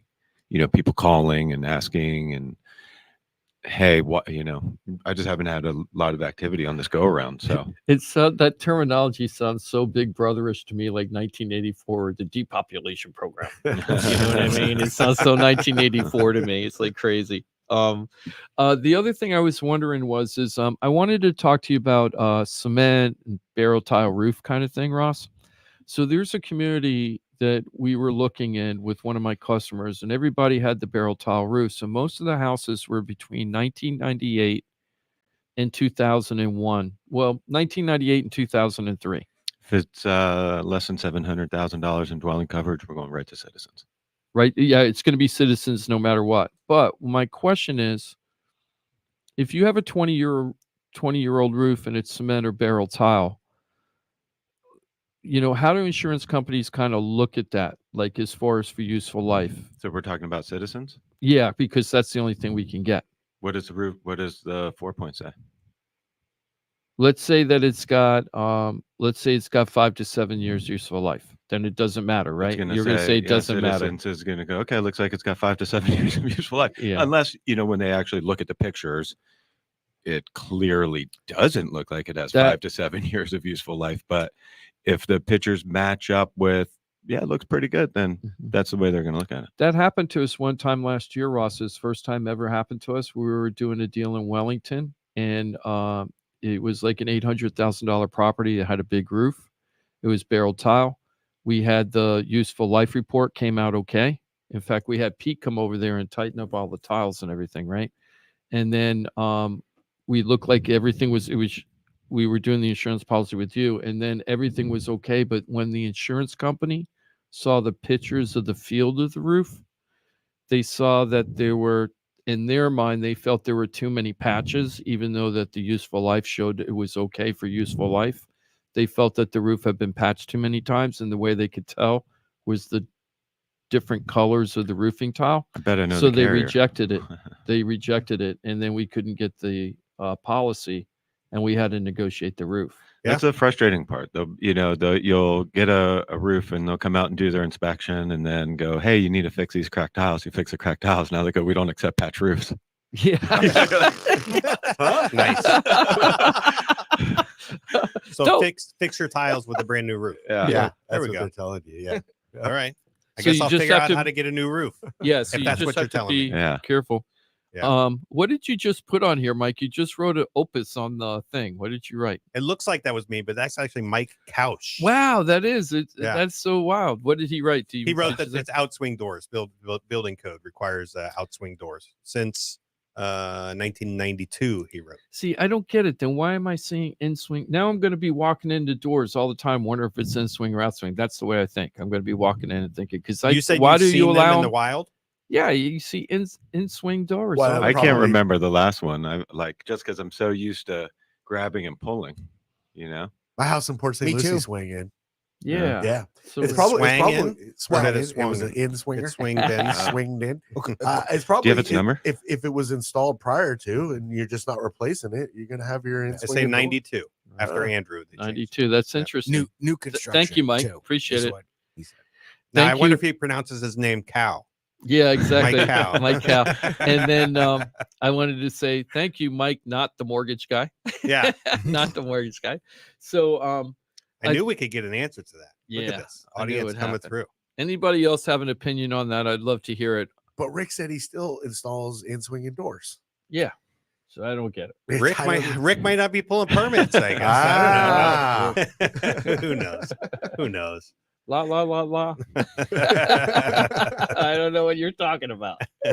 Let me see. So let's talk a little about the economy. I remember I actually looked it up. In 2018, when the interest rates were getting high, it was the highest interest rates we had in years. And I actually said on the show, I was getting a little nervous. And I said on the show, this is late 2018. And I said, I think we might be looking at stagflation. And everybody's like, what? What the heck is that? Right. And that is a period where you have extremely high prices, but very low production for GDP. And right? high unemployment. I found out that at least what I'm reading right now, unemployment is not a factor of the stagflation. It might be a byproduct of the stagflation, but not a definition of. Interesting. Not a I'm leading not even indicator, sure. Yeah, but not a a trailing indicator. Yeah, yeah, that's probably right. So I'm reading in some of the doom and gloom publications that we might not be getting a soft landing right now. What we might be turning into is stagflation. And that is kind of scary if we do go into a stagflation type of situation, because it's very hard to get out of once you get into it. It's almost like circling the drain and then trying to swim out of the drain when you get sucked in the vortex part. I remember sitting in, when we were doing the radio show remotely, sitting in my office with you, like sitting, I remember exactly where I was when you've been talking about stagflation. Yeah, and the thing is, that was back in 2020. Yeah. Well, what I was going to say is, this is 4 to 6 years ago, so it isn't like I'm Mr. Prognosticator on this. I'm not trying to say I predict, because it was 6 years ago. That, you could, a broken clock is always right twice a day. So I could say stagflation forever, and someday there will be a stagflation. But I just am very nervous about that, because that economy was a very tough economy for everybody. I grew up in it. I was a teenager when we were going through stagflation. It was very rough on families. It was you felt it at the dinner table. Yeah, and it was a lot of families. It wasn't just like a certain market. It wasn't like a certain industry. Like right now, I read somebody who was talking about how we're having all the tech layoffs, and they were trying to associate that with like what was happening in the national economy. And what we're seeing right now is all the tech stuff that's happening. It's kind of insulated from itself. It's like what's happening in that industry, but it's not spilling over to everything else, right? So the stagflation stuff, the reason why they're getting very nervous about it is because our consumer price index, I think that's what it is called. Is that true? The consumer price index it came out too strong. And then yesterday, so we were at something like 3.7. I just remember that 3.7 number. Johnny, do you remember? I didn't click any of these. You didn't click on it? Yeah, the stagflation thing is kind of, I don't know. I'm deaf to it at this point. Yeah, well, the inflation, let me pull up this article on the inflation. I know consumer spending is down. I know GDP predictions are down. And interest rates are going up. Here's what I'm talking about. They have controlled the housing market pretty mightily, though, which is exactly what we're like, it looks like that's what they're trying to do. Well, soon, of course. Yeah, they did a great job of cooling that off. Soon, if this trend continues over the last several months, people are going to start talking about how we're sliding into a neutral and/or buyer's market, because our inventory is going up so much. Hell yeah. Nobody's talking about it. You don't see it in the local papers that much, talking about the change we've been talking about it. We've been talking about, because that's we always read the the case. stats. Once you read it in the papers, it's already over. Happened. They're just telling you the obvious. So one thing I wanted to say, if anybody's thinking of selling in the next 6 months or so, and this market for sellers has been pretty stable, mostly for sellers, but it's going to change. And when we get to that tipping point where it goes away from the seller's market, it might go very fast away from that, like almost like you're at a top of a cliff, if you will, and then going down really fast. That could happen very, very fast. What would that look like, though? Just like days on market goes up? Prices, it would be days on market. And then if you really wanted to sell, you're going to be, because I've done this during the last big crash, when we first started the show, it was called chasing the market. As the market's going down, you're fighting it. Like some people just, instead of embracing it, they fight it. It's like, well, I don't want to sell my house for that price. I'm just going to keep my house at this price. Everybody else starts undercutting you. They start closing. You don't. Then finally you wake up as the seller and go, oh my gosh, I'm not at the right price anymore. And now you're chasing the market down. Yeah. And all your stubbornness did was cost you a bunch of equity. But what is it? I what, feel what like why what's would going to it happen? incentivize people to sell in numbers that would increase inventory by that amount, right? Like, it's just like, I don't see sellers just come like, oh my God, I need to sell to maximize my profit right now, right? You're selling for different reasons. Well, there's a lot of people right now, Mike, that want to sell, that aren't. Yeah, there are a lot of people. We have a lot of people on the sidelines that should have sold already historically, right? We're just talking historically. I'm not talking about any individual, but trend-wise for demographics, there's a whole group of people that would have normally sold that are sitting there because the interest rates, right? Sure. because they have a low interest rate and interest rates are high, so they're getting double whammied, right? So they have a really low interest they don't want to let go of, and they feel if they do, they're paying way too high on the current interest rates. So all those people are holding tight. Those people are all going to probably get together at one point collectively and decide they're going to sell their house. And then there's going to be too many houses on the market for the buyers that we have. And then that's going to become pick your color, pick your price. I'm already seeing it in neighborhoods. One of the neighborhoods we just went to, there were 21 houses for sale. It was one of the few times I've seen in a while where all the brokers got together in that neighborhood, the competing brokers, and held a group open house together because it's so slow in that neighborhood. And let me tell you, that neighborhood is a nice neighborhood that's affordable with low HOA fees. And there's nothing wrong with that neighborhood. And they're not selling as fast as you would think that they would sell compared to traditionally market. And it's at affordable prices, right? This community is not like a higher price community for the area. It's right in the middle. So it's very interesting to watch all that right now. I'm sorry. What county are we in? This one's in St. Lucie. See, I think that just matters. Like if you're saying that in Palm Beach County, I don't think they have 21 houses on the market. You know what I'm saying? I think there's St. Lucie. I think is probably the reason. Well, why are you saying that, Johnny? I'm curious. Because I'm saying in a it's negative less way. than desirable, yeah, versus Palm Beach County. I think for most people, most of the people that are moving into St. Lucie County, and there's never a blanket statement, but the vast majority commute. Mm-hmm. So it's like the last resort decision making to be like, I'm going to do the urban sprawl. Mm-hmm. I'm going to make the commute because gas prices are, it always comes into the equation. It has been like that the whole time we've been on the show and the whole time you lived there because you lived up in PSL for a long time. Absolutely. Nothing's changed but about that. But that part is changing though, Johnny. I'm surprised at how many people are moving there that are Well, affordability is tilting it a little bit, but when you're highlighting 21 homes in one neighborhood, that's affordable. And look, you're given all the reasons why it shouldn't be 21 homes and having to do this lump showing. I think it's because it's same. I think if you take that and drop it in Palm Beach County, I don't think they have to even. Well, if it was this. the similar price for sure, it'd all be snapped up in. Sure, but even what affordable is, like comparatively, because affordable in St. Lucie County versus affordable in Palm Beach County is night and day. I feel like it's trending different in St. Lucie now. We're just at the nascent beginning of this trend, but beginning, nascent, same thing. Mm-hmm. We had a couple from New York, fairly wealthy, highly sophisticated, educated, and they were trying to decide Palm Beach County or St. Lucie County. And I wasn't swaying them either way. And I gave them the pros and cons of both counties. And they're very, they checked everything very thoroughly.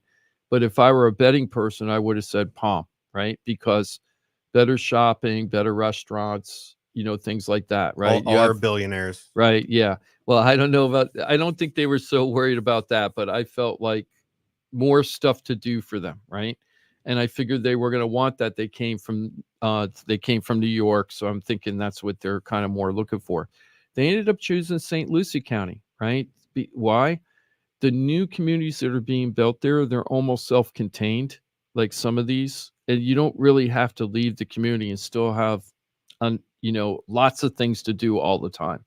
So I don't see there's a lot of people moving there. He doesn't have to cross any bridges, right? Like it's kind of like that. Like you don't have to go far to get what you need, right? Lifestyle. So I feel like there's a lot of people that are moving there that are not doing the commute thing anymore, right? They're not just the commute people. Sure. It'll be interesting to see the consumer price index. What it said was in the article, the Fed's preferred inflation gauge just moved in the wrong direction, right? So that happened 2 weeks ago, by the way. Then that came out like on a Wednesday afternoon, and then by Thursday rates were up. Yeah, which by the way, we didn't talk about this last week. We went up 0.23. This week we went up 0.06 or something. We're at 7.17 right now, pretty high. November though, last November we were at 7.79, so we're still about 3/4 below that high that we've had over the last. I guess that was the high over since 2000, I think. Yeah, you got to go back pretty far to see. Yeah.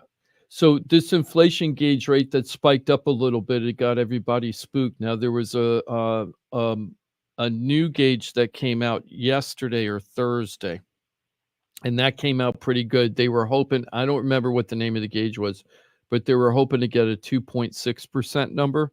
They got 2.8%. That's still not where they want to go, but it isn't like a crazy number that was shocking. So we're going to see what happens with this inflation thing. Seems like we can't snuff it out right now.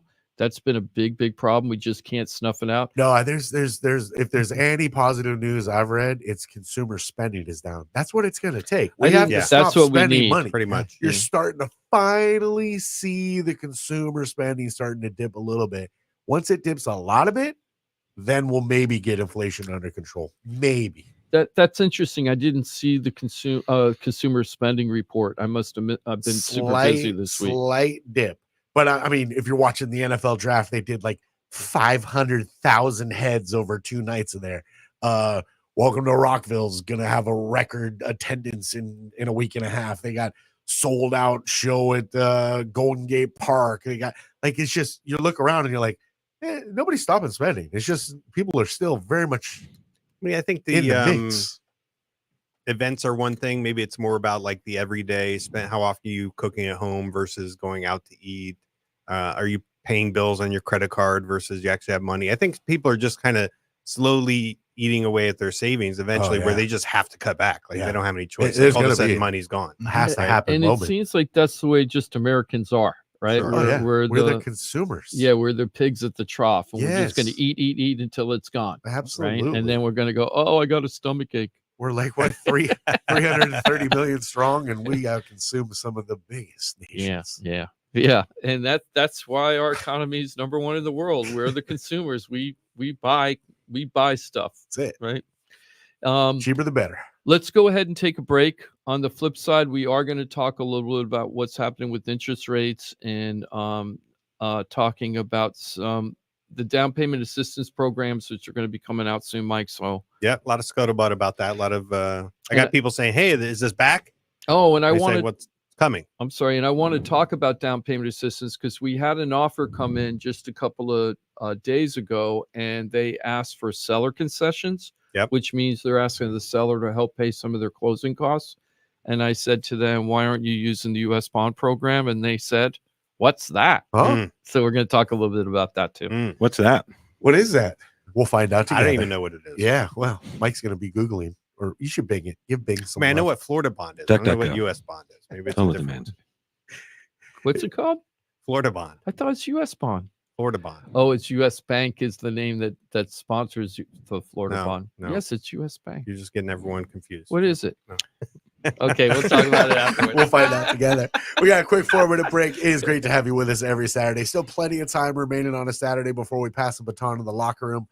Nice long segment. If you'd like to be a part of it, I got a toll-free number, 877-927-6969. If you are not comfortable on the radio like the masses, always remember FloridaTalkRealEstate.com, your one-stop real estate shop. You get all the pros at one place, FloridaTalkRealEstate.com. On Facebook and YouTube as well. We live stream every Saturday. Always great places to connect. But remember, FloridaTalkRealEstate.com. Know it, use it, love it, share it. We're back in 4 minutes. Great to have you with us every Saturday. It's Florida Talk Real Estate right here on Real Radio. From the Anajar and Levine Accident Attorney Studios. Have you been in an accident? Call Anajar and Levine Accident Attorneys at 1-800-747-FREE. That's 1-800-747-3733. Real Radio 92.1 is WZZR West Palm Beach, an iHeartRadio station. Listen on your free iHeartRadio app for all your music, radio, and podcasts. Free never sounded so good. Here's the latest with weather on Real Radio. From the Gordon Partners Weather Center. Have you or a loved one been injured through no fault of your own? Call 561-333-3333 or go to fortheinjured.com. I'm CBS 12 meteorologist Charlotte Carl. The afternoon continues to warm up as we will see high temperatures in the low 80s across the area. Breeze will also remain in the 15 to 20 mile an hour range, gusting up to 25 miles an hour. And along that sea breeze boundary, we could see some isolated showers around the dinner time hour and then again in the later evening. This report is sponsored by Fresh from Florida. Hey guys, Chef Justin with Fresh from Florida here, reminding you that from blueberry pancakes to blueberry smoothies, almost everything is better with Florida blueberries. In season now, look for Fresh from Florida blueberries at your local grocery store. Hey, it's your boy Johnny C here, host of Florida Talk Real Estate. They're tops when it comes to helping people buy and sell houses. But Florida Talk Real Estate is so much more than that. For 5 years, I've watched these guys help thousands of our listeners with any real estate need. They couldn't do it without their sponsors, who are experts in their fields. Check it out. Jim DePola, powered by Keller Williams Realty. Their team specializes in helping people sell their house for top dollar, and buyers get great deals on the purchase of their home. That's what they did for me and my family, and I couldn't be happier that I hired them for my real estate transaction. Mike Rauch from the mortgage firm is one of our favorite guests on the show, and he is the mortgage guy. Whether you're looking for a refi or a mortgage to purchase a new home, Mike Rauch will get you the answers you need. The mortgage firm is licensed to do loans in Florida, Alabama, Tennessee, and Georgia, and they have local offices that cover all of South Florida. So if you're thinking about a refi or a new mortgage, go to the mortgage guy, Mike Rauch, and find out what he can do for you. The Mortgage Firm, Inc., NMLS 189233, Florida license MLD 78, equal housing lender. The law office of Paul A. Krasker has been specializing in real estate law for nearly 25 years and has the professional team you need. Upside down with your house, Paul's team can help you conduct short sales, loan modifications, even if you're behind on payments. They also help you with foreclosure defense and bankruptcy. They can even help you get a student loan modification and repair your credit to get the score you need. Paul's full-service team has helped thousands of our listeners, and they can help you too. Trident Title LLC is the largest privately owned title company in Florida. When you need a title company to complete a refi, home purchase, or sale, Trident Title has got you covered. Not only do they offer competitive pricing, Trident Title has attorneys on staff to make sure if you have bumps in the road declaring title that you can get the job done. Beware, not all title companies in Florida have attorneys on staff. Trident Title does and complies with all the new federal regulations released last year. Ross Komarinetz, owner of Brightway Insurance, has been helping our listeners get great rates on homeowners insurance plans. Haven't checked your homeowners insurance policy in a while? This is a great way to help reduce your monthly mortgage payment. Ross can also help with renters and auto insurance.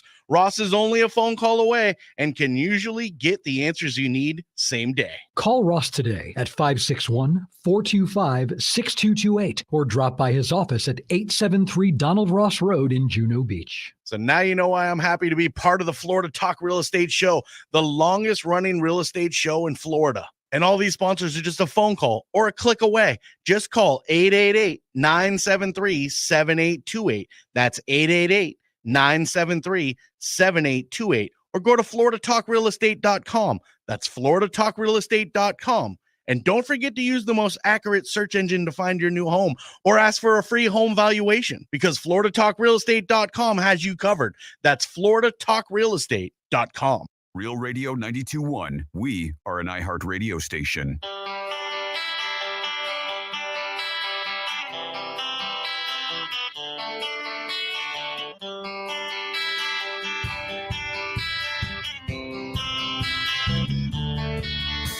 This is Florida Talk Real Estate with Jim DePola and Johnny C. Got a question for the show? Call us live at 1-877-927-6969. 877-927-6969. That is a toll-free number if you'd like to be a part of the program. I got about 28 minutes for you. We'll call it 27 so we don't get pressed right up to the close. So ample time to make your phone call. Of course, if you're not comfortable on the radio, always remember floridatalkrealestate.com, your one-stop real estate shop. Jimothy, our producer, how are you? Doing mighty fine. Thank you, Johnny. Good morning. Locker room live today? Sure is, yeah. Beautiful. You can be geared up. We'll be listening. Well, NFL draft talk, I'm sure. Oh, I'm sure there'll be plenty getting into. Yeah. Yep. Little playoffs, hockey, NBA, all the above. Beautiful thing. Game 4 for Florida Panthers taking on the Tampa Bay Lightning. Crushing the Lightning, too. How about I shouldn't that, say that out loud. Yeah. Handling their business. 4:30 pregame and 5 o'clock puck drop tonight right here on Real Radio. I will tell you, if there's a team that I'm concerned about this year, it's the Hurricanes of Carolina. Oh yeah, really? Man, they are a juggernaut, and they're just kind of I bet hockey fans are all nodding their head right now, but they're kind of under the radar. Under a little bit. Okay. Dude, that is a rough and tumble team, and do not be All right. surprised if you see the Hurricanes wasting Lloyd Stanley's cup there at the end. How about that? Yeah, yeah. All right. Heard Johnny it here C, first. what's that? We heard it here first. Well, I don't know about. Yeah, heard it yes. I'm sure there's some Yeah. other prognosticator out there predicting the Canes, but They don't count. you heard it from me. That's right. They don't matter. I'm Johnny C. Ross Komarinetz is with us on a Saturday. It's great to have him. It's nice to know you can find him at Brightway Insurance, Juno Beach, the only Brightway that truly matters. Ross, how are you? I am well. Yeah, I'm there a lot. So Yeah. stop by, say hi. Yeah, absolutely. Yeah, come on in. We got Mike Rao, the mortgage guy from the mortgage firm. That's right. Always Good morning. a pleasure. Oh yeah, thank you. And Jimmy D's here. I've told you for 12 plus years now, he runs a top producing Keller Williams team. You find the Florida Home Pros team at Keller Williams Innovations, and my guy Jimmy D, Jim DePola. How you be? Hey, I'm doing pretty good, Johnny. Happy South Florida, everybody. There it is. We're going to wrap up the last 30 minutes of the show. Just want to do a couple more shout outs from our Facebook, YouTube crowd. Jack, thanks for giving us your critique about that. We're saying hey too much. Hey. Apparently, we're saying hey. Hey. Hey, Hey. hey, Hey. hey. Is that true? I had another person send me an email a couple weeks ago saying that that I'm saying right too much. Like when you guys are talking, I'll go right. Right. So thank you guys for all your critiques. Hey. And Left. wanted to say congrats to Jay. He says that he's going through a pile of paperwork Mike gave him for the loan for the application. Yeah, that's true. Yep. So he's working. That's about right. Right? Yeah. If you're doing Right. if you get to the official loan application, there's a series of documents you need to review. It's funny. I used to do that review in person, right? And you would go through each document and you would explain. So now it's all done electronically. So it's kind of like at your own risk, thing. But I will say this: the loan application is a certain number of pages. The closing disclosure, which has important numbers, is a certain number of pages. The rest of it is kind of like you're applying for a loan. Regulation requires that we advise you of this. Like they're just, disclosing just, U.S. Patriot Act. And, so most of it is just like, hey, read this, sign it. But What does the Patriot Act have to do with your mortgage? it means that we can run your name against do not style list. How about that? Yeah. Huh. The terrorist watch list, and All right. there's some federal do not lend to this person type lists. Dude, I've been on that list before. Yeah. You don't want to be on that list. No, you don't want to be on that I'm list. still on. No. makes Mike's life hard. I want to be on it. I'm joking. I'll give you notes. we do get a phone call coming in. You want Yes, to take that yeah, real quick? yeah. Who we got holding there, Timothy? Well, Susan, she was in Oh, the chat good. here, and she wanted to give a heads up on the in swing or out swing on the doors. Susan, welcome to Florida Talk Real Estate. Hi, Susan. Hey, Susan. Hey, How you doing? good morning, guys. How are you? I'm morning. doing good. Susan's a former customer of the Florida Talk Real Estate Show. We helped her buy her first home. How's the puppy doing? Doggy doing good? Hudson's doing awesome, and he loves his backyard. Yes, I remember. Oh, this is Hudson's Yes, mom. I remember. Yes, of course. So thank you so much, Susan, for calling. Hey, by the way, Susan, when you bought your house, it was what, 2019, 2020? No, 2021 during the peak of the absolute crazy madness. Yeah, so that's why I wanted just to bring Wow. this out here. Now, some people are going to get mad that I'm even bringing this up, but it's really important because this is real life stuff. When Susan was buying her house, just like everybody else back then, people were complaining that the prices were too darn high, right? Yep. It's like everything's so expensive. I'm going to wait for the prices to drop. That was the That common was sentiment. 2021. Yep.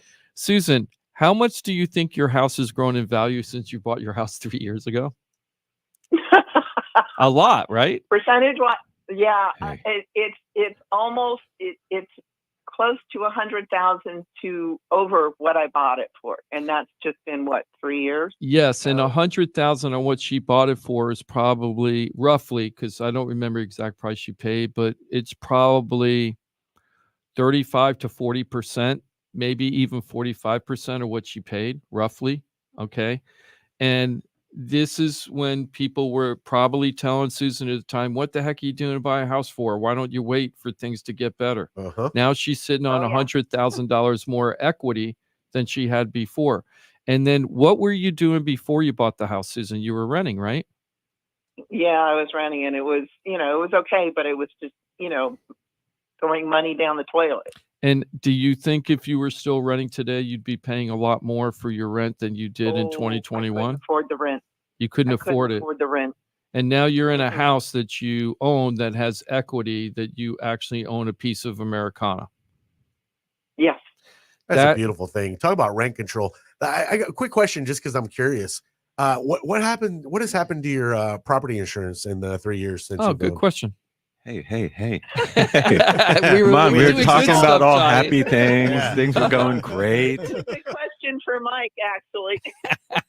So, at the time when I bought the house and I closed, Citizens was basically the only one that would insure my home because my home is, built in 1960. So I was on Citizens, and then in January, I got a letter from Citizens saying, hey, we got a company that, is going to take over your policy, and it's under the 20%. And the company's name is Slide. And I'm like, who the heck is Slide? Yeah. I have no idea who they are, but Citizens kicked me off, and now I'm with Slide. I don't know who they are. They're pretty well established, aren't they, Ross? I mean, that's a name I know, and if I know them, I would imagine maybe it's because they're only one of the players that I've ever been able to consider. Here's my question: tell me who you have heard of. Like what? Like Citizens? Yeah. Who is Slide? They're not Citizens. Right. Exactly. Well, my question is that Susan, I remember that you put in impact windows or something in your house when you bought it, right? You did some upgrades to the house. I did. Did you also do anything to the roof or just the windows? No, the roof was put on. It was brand new. Oh, it was a newer roof. January of 2020, if I remember correctly. So the roof was fine. The water heater was fine. New electrical panel. The only thing I had to do was replace the living room wall, fence the yard, of course, for Hudson, and then I put in the impact windows and doors. That's awesome. Beautiful. And it just shows you that, a lot of people that are giving people advice is like, what are you doing that for? What are you doing this for? Susan actually made her life better by making that decision. And it might have been scary at the time with people talking to her, but now that you look back on it, I'm sure that Susan feels it was such a right decision for her. Oh my gosh, yes. And she looks like a genius in a way. All those people telling her no. She has, I'm almost positive you have a way lower interest rate than what people are paying today's market. Oh, yeah. You also paid 2021 prices for a house, not 2024 prices, right? So the people that are talking themselves out of home ownership right now, remember we had that guy a couple weeks ago, why would I do this? Well, Susan is a good first-time home buyer example. She bit the bullet, she sacrificed, and to be honest with you, I want to be real with everybody. That wasn't Susan's dream home, right? It wasn't like perfect on every level, but it worked for her. Yep. And she got the things that she really needed out of it. And it was a better decision than staying as a renter. And now she looks really, really smart, right? And because she made the right decision, she makes smart then too. Yeah, I was gonna say totally. But on this She's looked decision, smart the whole time, this decision, she looks like she made the right decision on this. And I think it's really important for people to hear that because I cannot believe how many people are negative about the housing market. And it's a tough market, don't get me wrong, but that doesn't mean you can't work within it. If people are honest with themselves, they can look at the time, the change over the years where they've been like, wow, why are you doing that now? Why are you doing that now? Why? And all they've done is just put themselves in a worse position than what they could have been in. It's only deteriorated positioning-wise over the years by waiting for something. And it's a weird thing because all of us have seen we were around for that big market drop, right? Mm-hmm. In 2008, 2012, maybe 2006 to 2012, and that's still all kind of you have that in the back of your head, and with that exception, the housing market almost always is healthy, right? It's like it's a healthy market, and so I think when Susan was doing it, yeah, interest rates were really low, but probably the price, the frenzy of getting into a house and getting into contract was, you had to be on the ball, you had to go quick. So prices were probably higher then than they had been in any recent memory. And so at the time, you're like, well, these housing prices are crazy, right? Of course, they've gone up since then. Interest rates have gone up. So hindsight, you look like, wow, I really did good timing.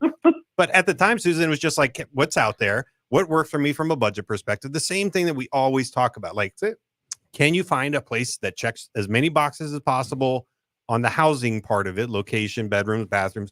Can you get numbers that work from you from a payment perspective, from a cash perspective?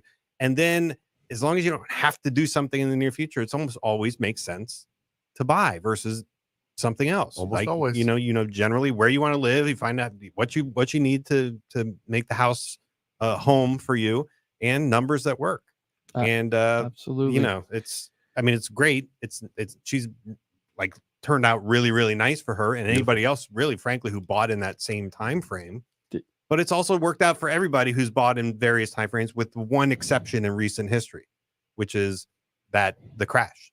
Right. But, you know, right. It's like it, and it's almost like stuck. It's built in our DNA now. And truly, for the people that bought, before the crash, if they were just able to hold on, they would have been back. It would have been okay. Yeah. And that was really the root of that issue the whole time, was just make these payments affordable for the people. They'll probably stay in their homes. It just wasn't applicable for many. Yeah. Remember the mortgage broker we had on the time, Ira, at the time when all that was happening, and he used to work for Countrywide. He was the regional Southeastern regional director, Eastern regional director. He had done a study when he was at Countrywide, a white paper, where he said, if we just modify everybody's mortgages right now, we'll all be okay. We'll just take away, like if you got your mortgage by a certain date, we're going to reduce it to the current appraised value at that time.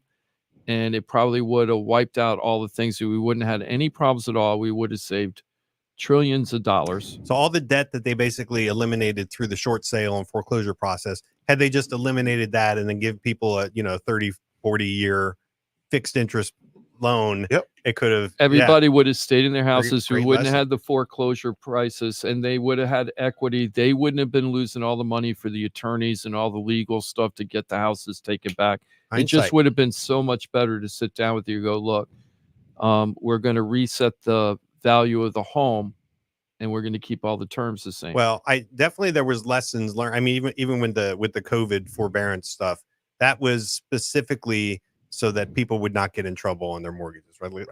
Income was going to be affected majorly by these COVID lockdowns. We cannot have mass foreclosures. If they didn't do that, we would have had a crash Sure, again. We would have had the real estate crash because people wouldn't have been able to make their payments. But let's get back to what Susan called about, if you don't mind. There's big controversy: swing in, swing out. Right? I don't care which way you You got a swing. pineapple posted somewhere over there? Which way you swinging, Susan? Yeah, which way you swinging, Susan? I work for an impact window and door company. I've been with them 9 years. So, I got a lot of knowledge. I'm not an expert, but I have enough knowledge to understand one way or the other.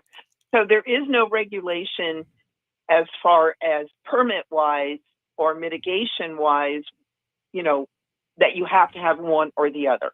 You can have either or. It depends on what you want.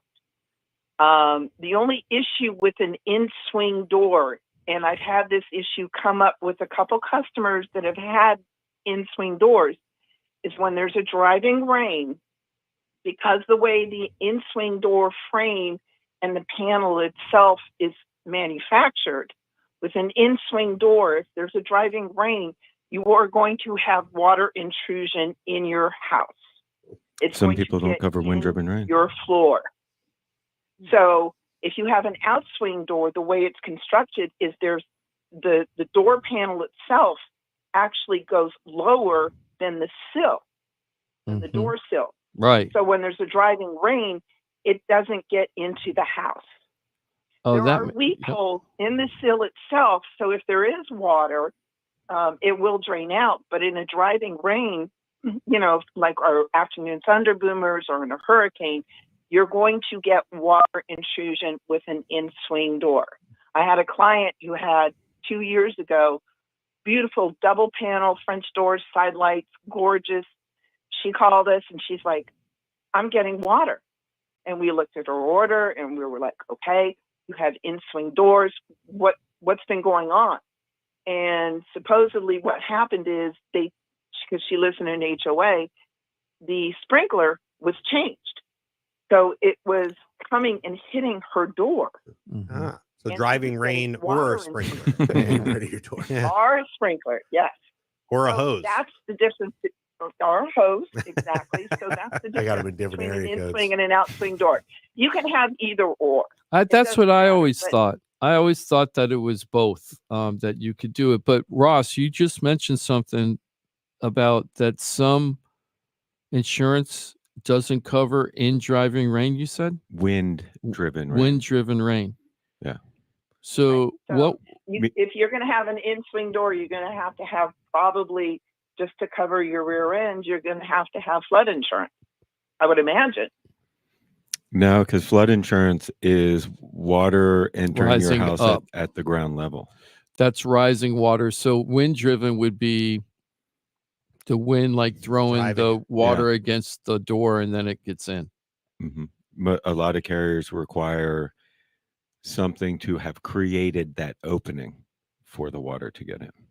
For wind-driven. The opposite of wind-driven. Oh, for the flood? No. So confused. wind-driven. So some carriers cover wind driving the water into small openings in the home. Some carriers say we don't cover that. Something must have created that opening for the water to intrude. Like a flying branch. Or Right. something, Like something like something must have hit it and it. Or what about like a rat over time chewing away? Each claim is a snowflake. Mike. Okay. All right. All right. Right. Well, Okay. Susan, thank you so much. I'm so glad that you called. Well, we do have controversy now because that's not what I know our Florida My cow. 22-year GC said. Yeah, we have other people, Susan, that are. Now it's a That's whole why I'm debate. calling it the controversy, swing in, swing out controversy right now. We're gonna go viral, Jim. You wanted us to Yeah, be more there famous. we go. Here we go. The Yeah. in swing out thing. Which way you swinging? Which way you swinging, right? Mr. Radio Guy. Just to let everybody know, when I had my house done with impact windows and doors, I wanted in-swing because being from California, every house has in-swing. I'm used to it. But when I had our project manager come over and measure, he was like, no, you can't have it. And I'm like, why not? He goes, because your roof overhang is not large enough to stop the driving rain. He goes, unless you don't mind water coming into your house. And I went, okay, outswing it is. That makes So sense. Susan totally cherry picking the things she was used to, though, because you were also being a West Coast kid. You're also accustomed to your home not having air conditioning. Oh, but I bet you have AC. Oh, no, I always grew up with air conditioning. Oh, really? So I never had a house with air conditioning until I moved to Florida. She's fancy. Yeah, super. She's much more highfalutin than I was. Susan, what kind of lock system do you have on your door? Because Mike, our GC, is saying for an in-swing door, you also need a 3-point lock system. See, that's what I was wondering, if you have to have the stops on the side of the door. You know what I mean? Like the a 3-point locking system is basically on every hurricane door that we sell. We always sell the 3-point locking system, whether it's in swing, out swing. So you have your regular lock, your side lock, whether it's a bolt, whatever. But there's also 2 other bolts, one at the top and one at the bottom. And when you lock the system, the bolts go up to the top and they go down at the bottom. Okay. So it's a 3-point locking system. So that, Yeah, I think that simple answer is, Susan, so you work for a door installer. How many in-swing exterior doors are you guys doing? Is it more than 0? The majority of our doors are outswing. Right. Once in a while, we will do an in-swing, but that's at the customer's behest. If their overhang is not sufficient to stop water intrusion, we will let them know. Yeah. But if they insist on it, that's what they choose. Customer's always right. We didn't know. Look at what we're learning about in swing, out swing door. Not everybody time open a door, they're going to start thinking about this stuff. Now I want to know what do the rules of the feng shui have to say about that? Right, right, exactly. Good point. Good point. You're not supposed to have glass in your door. All I right, know that. guys. I just wanted to Thank call you, in Susan. and kind of clarify. Bye, Awesome. Susan. Very Good to hear nice from to you. hear from you. Have a great weekend. We appreciate you very much. Every time I think of Susan, I'm not joking about this. I think of her dog Hudson.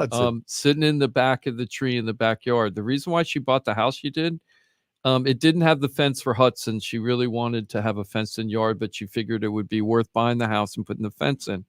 But there was a tree in the backyard, a shade tree, and Hudson fell in love with it. Just go out there and hang out there all day. Just took to it. Yeah, it just made me feel so good. I'm a dog person. So anyway, congratulations. And thank you, Susan, for giving us a call and catching up with us. Really appreciate it. Hey, Mike, they did say, Mike Cow did say that he pronounces his name Cow. No. Yes, he did. They responded. His wife responded, Tammy. I assume it's his wife because it's the same last name. She said, yes, we do pronounce it cow, but it has an S in it. So anyway, just wanted to say, didn't you see that? Am I reading it wrong? No. Well, the S is before the W. She said, yes, he does, but it has an S in There's it. a W? Well, gotta because be it was Kausch. Kausch. Kausch. So Rauch, cow. Yeah, Oh, cow. All right. So wanted There's also S. Brown cow. I used to say Wow. my last name, you pronounce it Rao like cow, but then somebody was like, no, it's like wow. And I was like, okay. Oh, yeah, that's better. That's better than Yeah. cow. Yeah, that's Yeah. better than cow. I Wow. like that better. Right. I thought the first one was moving. Hey, wanted No, to give you say also cow? No. also just wanted to say, PF, thank you for being a longtime listener on our YouTube channel. Please like and subscribe our page, and thank you for all your comments. We really appreciate it. And Magali is also on YouTube, and she's been here back and forth a bunch of times. So thank you for reaching out. Don't forget to like and subscribe to our page. I really appreciate it. Mike, so the interest rates went up to 7.17. Okay. Yes. So I'm not sure that, I know we got just a little bit of time. I'm not sure that the interest rates are going to change that much for a little while. They might go down a little bit, or I hope they don't go up much more, but they could. Mm-hmm. That's a good guess that they might go up or down. They might go up or down. They might stay the same. They might do something. It's actually a right? good predictor. Right? They're They probably going to do they something. Might go up and down a little bit, but no huge. No But they major also could swings. stay the same. Yeah, They they could could stay stay the the same. same too. Yeah, Yeah, so- yeah. yeah, exactly. narrowed You know, that down. that's why they pay us the big bucks, guys. That's why you tune in. But what I'm wondering is I guess we're going to talk about this next week a little bit. So I'm going to give a little primer for next week. Let's talk about buying down the mortgages again, because we're getting to those rates again where we got to talk buying down the mortgage. Sure. You know, everybody was talking, including me, was about those 3-2-1 loans back in the day. Mhm. This is like a year ago. Yeah. And really, they weren't that popular. I didn't see that many people signing up for the 3-2-1 mortgages. So Yeah. I'm wondering, is the buy down better than doing a 3-2-1? Is it worth buying down today's market? So there's always so set aside like the 3-2-1 or whatever, but the question is like you can pay money to get a lower interest rate, right? And so there is some pretty simple break-even math that you should do. So it's like, hey Jim, give me $4,000 now, and I'm going to pay you back $100 a month for the life of the loan, right? So it's going to take 40 months for you to recoup. So you're in the red on that for 40 months. And then after 40 months, your payment's lower, you're paying less interest. You made the right decision, right? So the question is, how long is that loan going to exist? Is it going to exist a lot longer than 40 months? Is it around 40 months? And so then you get into prediction of, well, how long are you going to live in the home? What happens if the market increases or gets better so that you have refinance opportunities? Because if you don't make that 40-month break even at least, then you shouldn't have paid that money because you haven't recovered it yet. So that's what buying down the rate is about. Like, pay money, get a lower interest rate. You have your payments this much lower per month because of that decision, but you had to expend money to get there. So how long to get to recoup that? And then the longer the life of the loan, the more it's going to make sense. Nick, the 3-2-1 buy down was a different animal. Right. We can talk about that. So whenever I looked at those, I definitely heard about them. And you were always kind of skeptical, to be honest. I mean, it Yeah. wasn't the worst thing in the world or anything, but you never really got super excited about those products. I didn't, because the buyer couldn't pay for it. It had to come from either the sellers or the other people involved, which isn't a problem. But the question is, like, so if you're able to extract the amount of money that it took to do it from the seller, once you've extracted the money, then what's the best place to use that money? And for me, it was always, forget the 3-2-1. You do a permanent buy down with that money, right? You just spend that money and buy a lower rate, right? A permanent one. So it's not going to get you as low as 3 percentage points below your starting rate, but it's also permanent, right? So maybe I'll take 5% versus a 4, 5, 6 type structure. So let's talk about more about that next Sure, week for sure. buyers, about understanding the mortgages, buying down rates, other types of mortgage products that might work for them for the short term. So we're going to talk about that next week, guys. Beautiful. Highlighting real reasons why, yes, you want to go to people that are good at what they do, but when you can go to people that are great at what they do, man, you are on a different level. And I got a team of pros, people that are phenomenal at what they do. You find them all at floridatalkrealestate.com, your one-stop real estate shop. It's put together for a reason, because all your needs are different. Ross mentioned it earlier. Every situation is like a snowflake, and snowflake is exactly right, because every situation is unique to you, and we got a team of professionals to handle all of your needs and so much more. Go to floridatalkrealestate.com. Buying a home, selling a home, stuck with a home, you don't know what to do. Anything that touches the world of real estate, remember floridatalkrealestate.com. Know it, use it, love it, share it. You can change lives. Ross Komarinetz with Brightway Insurance, Juno Beach. I hope you have a great weekend. I'll do my best. I hope you do too. Always a pleasure to see you. Thank you very much. This is Mike Rauch, the mortgage guy from the mortgage firm. I hope you have an excellent weekend as well. It's almost guaranteed. Beautiful. Yeah. Not many guarantees in life, too. Almost there. Sorry. Wood knocking. Yeah, there it is. It's happening. And Jimmy D, Jim DePola with the Florida Home Pros team, Keller Williams Innovations. Have a great weekend, my friend. Thank you. I'm off to go do a listing with John, so I'll see John in about an hour. Beautiful. Here he comes, John. That's Here I come. actually. And Jimmy D is going to hang out, make a little sports talk with Greek and Joe. The locker room's coming up next. Always great to have you with us on a Saturday, my dude. Johnny, good to see you. Jim, Mike, Ross, have a great day, and thank you for listening. Yeah, we appreciate you. For those that choose the live stream with us, thank you very much. If you're on those platforms, as Jim notes, give a little like, subscribe, leave some comments, spread the information. You never know when you can change lives by putting people on Florida Talk Real Estate, especially the .com, your one-stop real estate shop. Thanks for being with us every Saturday. We're back at it next Saturday. 2 hours of infotainment right here on Real Radio.